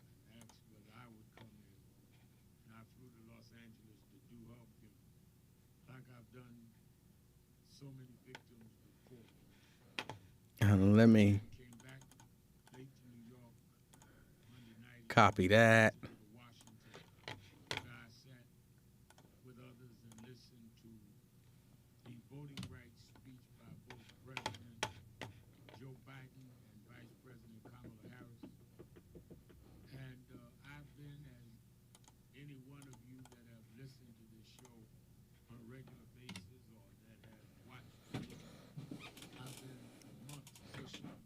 And again, that ain't the best trailer, but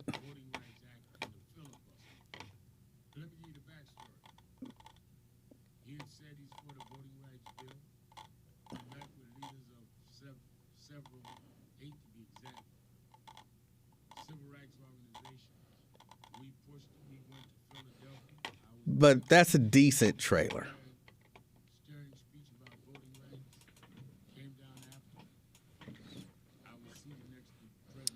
I can't put the trailer up in the thing just because I'm using Restream slightly differently.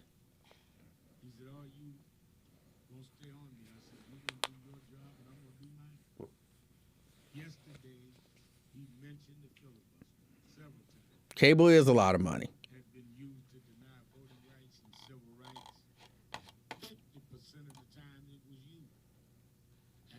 Cable is a lot of money, and I don't have that kind of money to be paying for cable.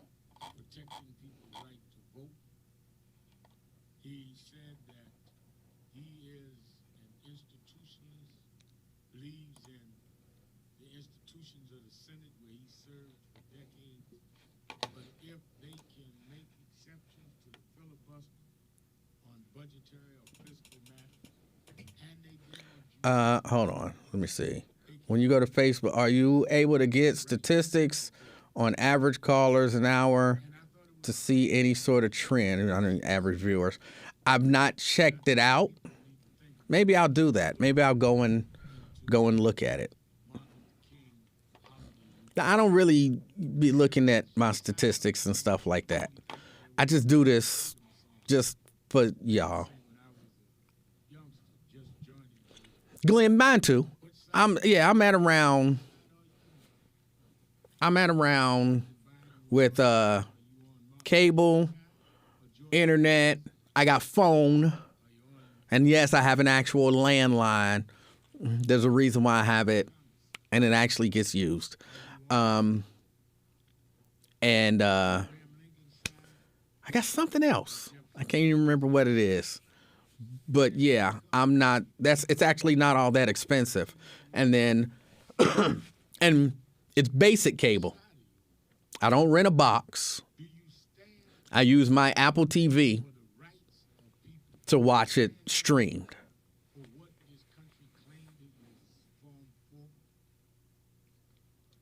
I have a landline because I need a landline for faxes.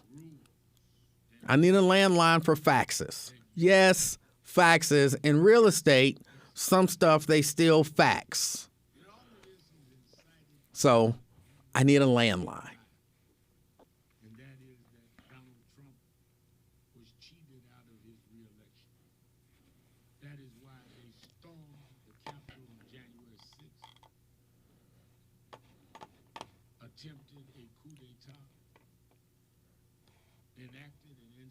Yeah, Jerica says she paying $200 for cable. You paying that much for cable? Do you do any of the subscription services?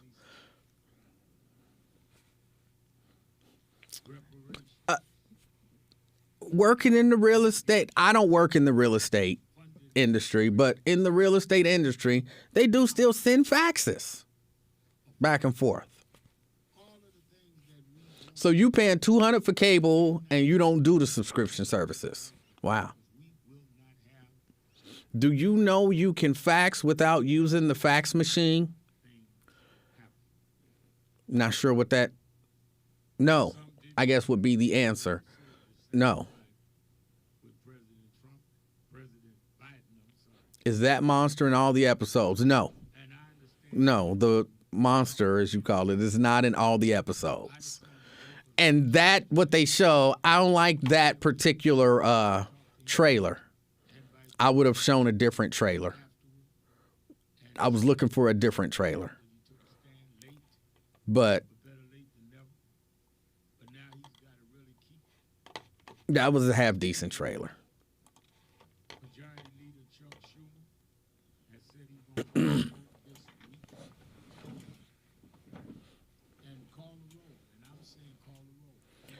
You can do all of that, or you can just fax.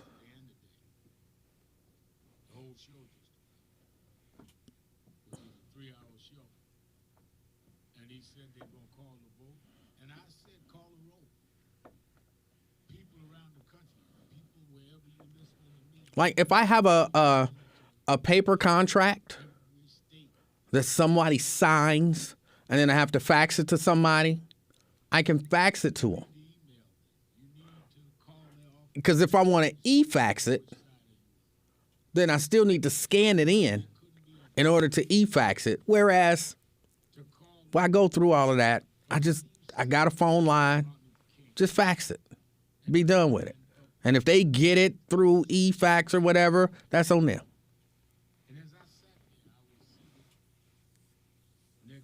Have I tried to get Icky Woods on my platform this year? I have not. And Icky Woods is not being inducted into the Football Hall of Fame.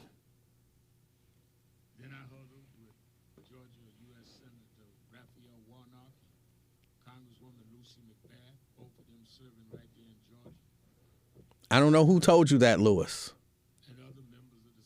But he is not being inducted into the Pro Football Hall of Fame.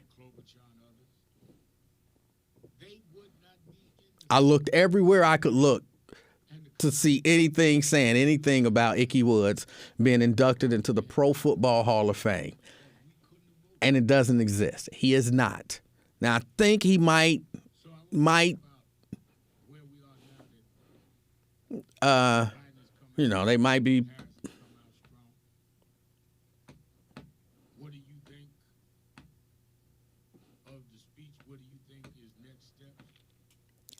Somebody want to know, was the Alabama-Georgia game on YouTube TV?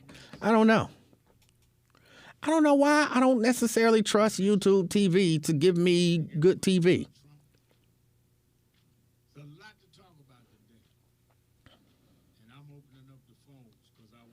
Yes, but you could save money by not having to pay for a landline. Why I pay for a landline? It's a couple dollars. I ain't sweating that few dollars. I think it might be $5 a month. I'm not sweating that $5 a month. I'm not sweating that. If it's $5, it might not even be that much.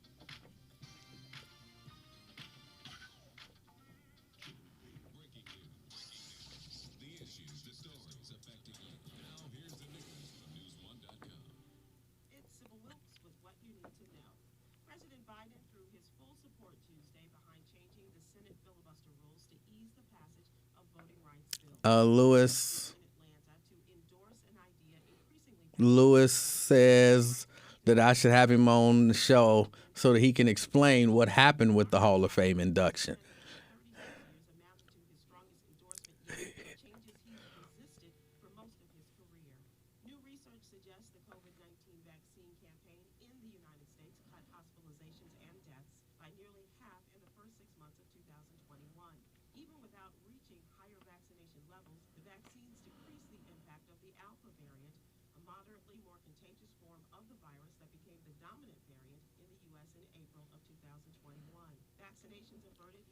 I'm sorry, I got a text that I had to deal with real quick.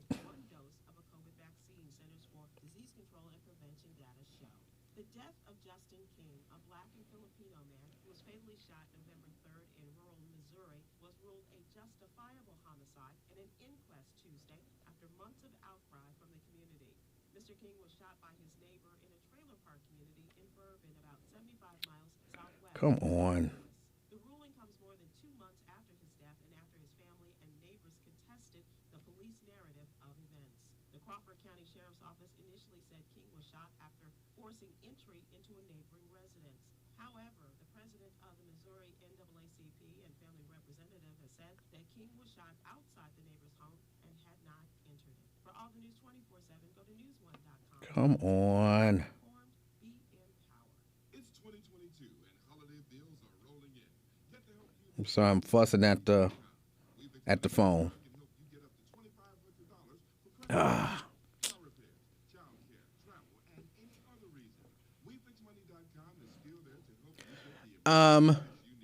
I don't care about it being a few seconds behind. I typically, or even a few minutes behind, Glenn. I typically just be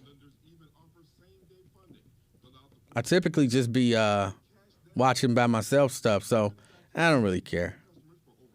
513 dude said I had YouTube TV and it was good. It's like cable, no exclusive content. It's better if you like TV on the go.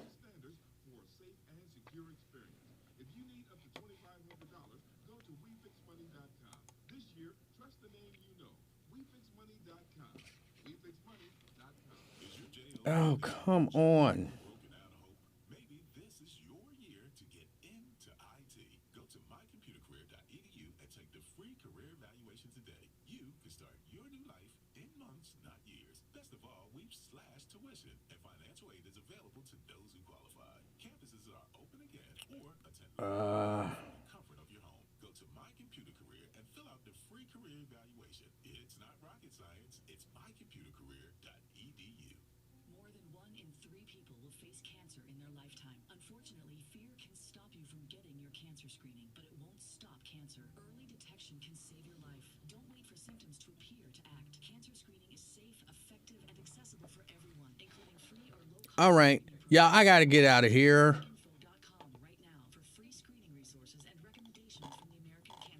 I got to get out of here.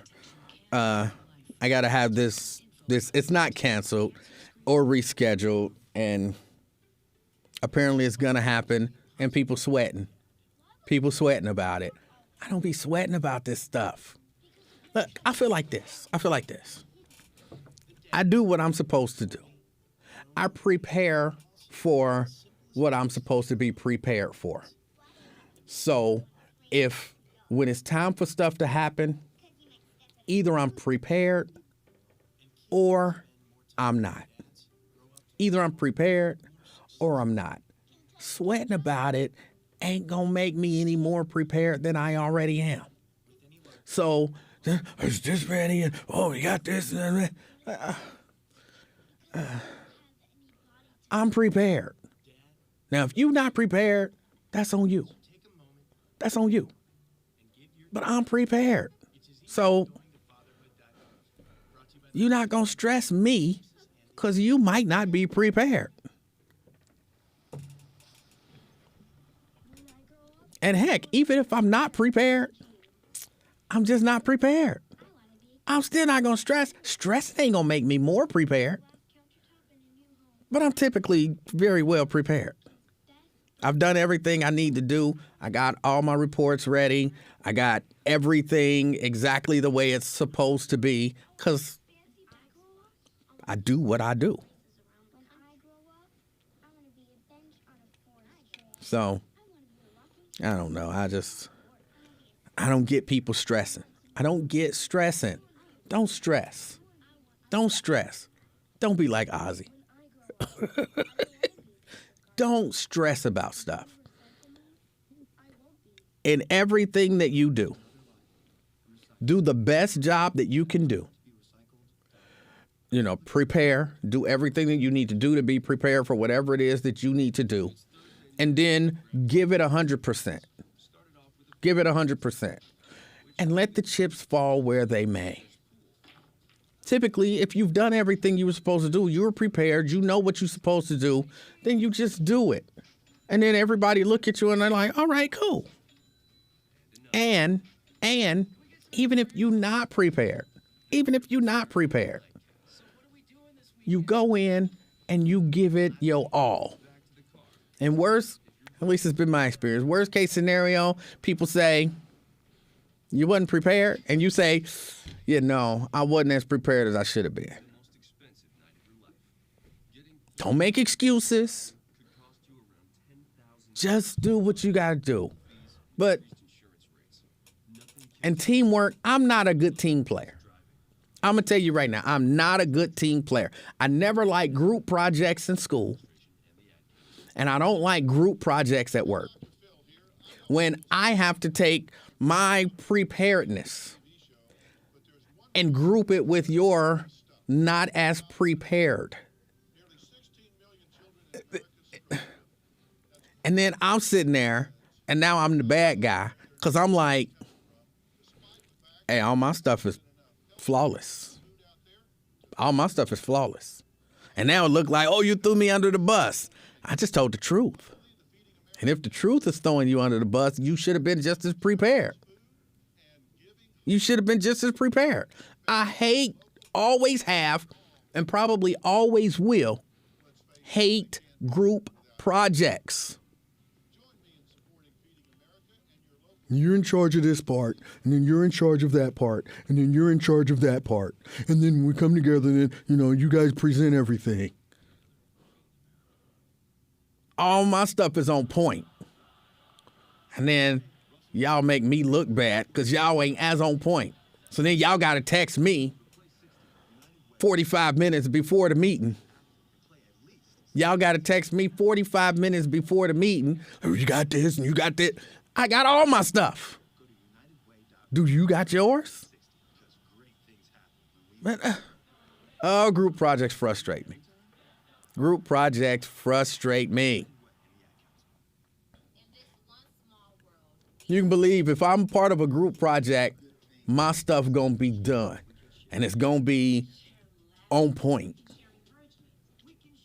And all you sweating me gonna do is make me not want to work with you anymore ever again. And the next time they be like, well, you work on this part and you work on that part and you work on this part, I'm gonna be like, don't put him on my team. Because the last time he didn't finish his stuff. Give me her. She finished all her stuff, and they report everybody's was on point. Give him to somebody else. I'm not actually going to say that, but that's what I'm going to be thinking. But I promise you, I am going to be like,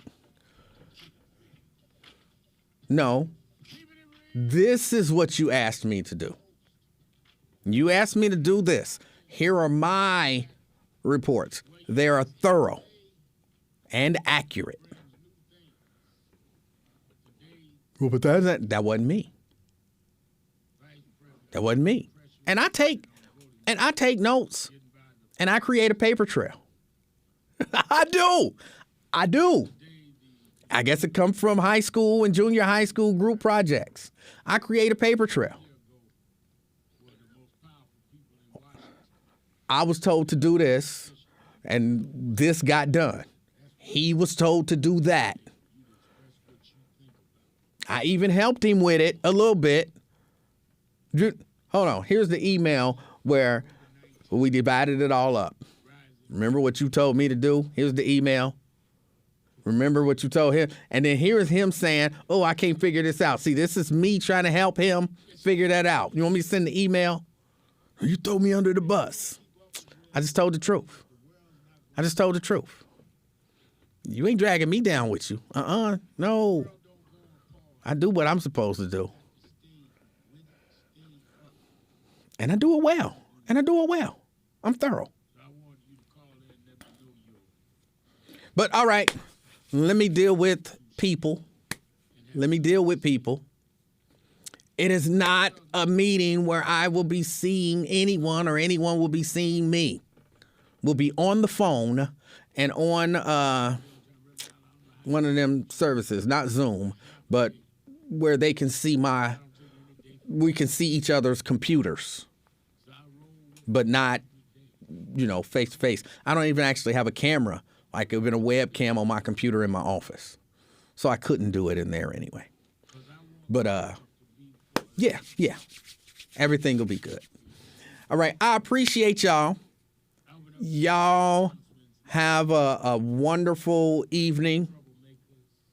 If you get a chance, check out Hellbound. I just think it's a kind of Initially, it's a funny show, and then it turns decent. So I encourage people, to watch something that's gonna give them a little humor and time to think. All right. I guess that's about it. Until next time, y'all have a good evening. I'm out, y'all. Peace.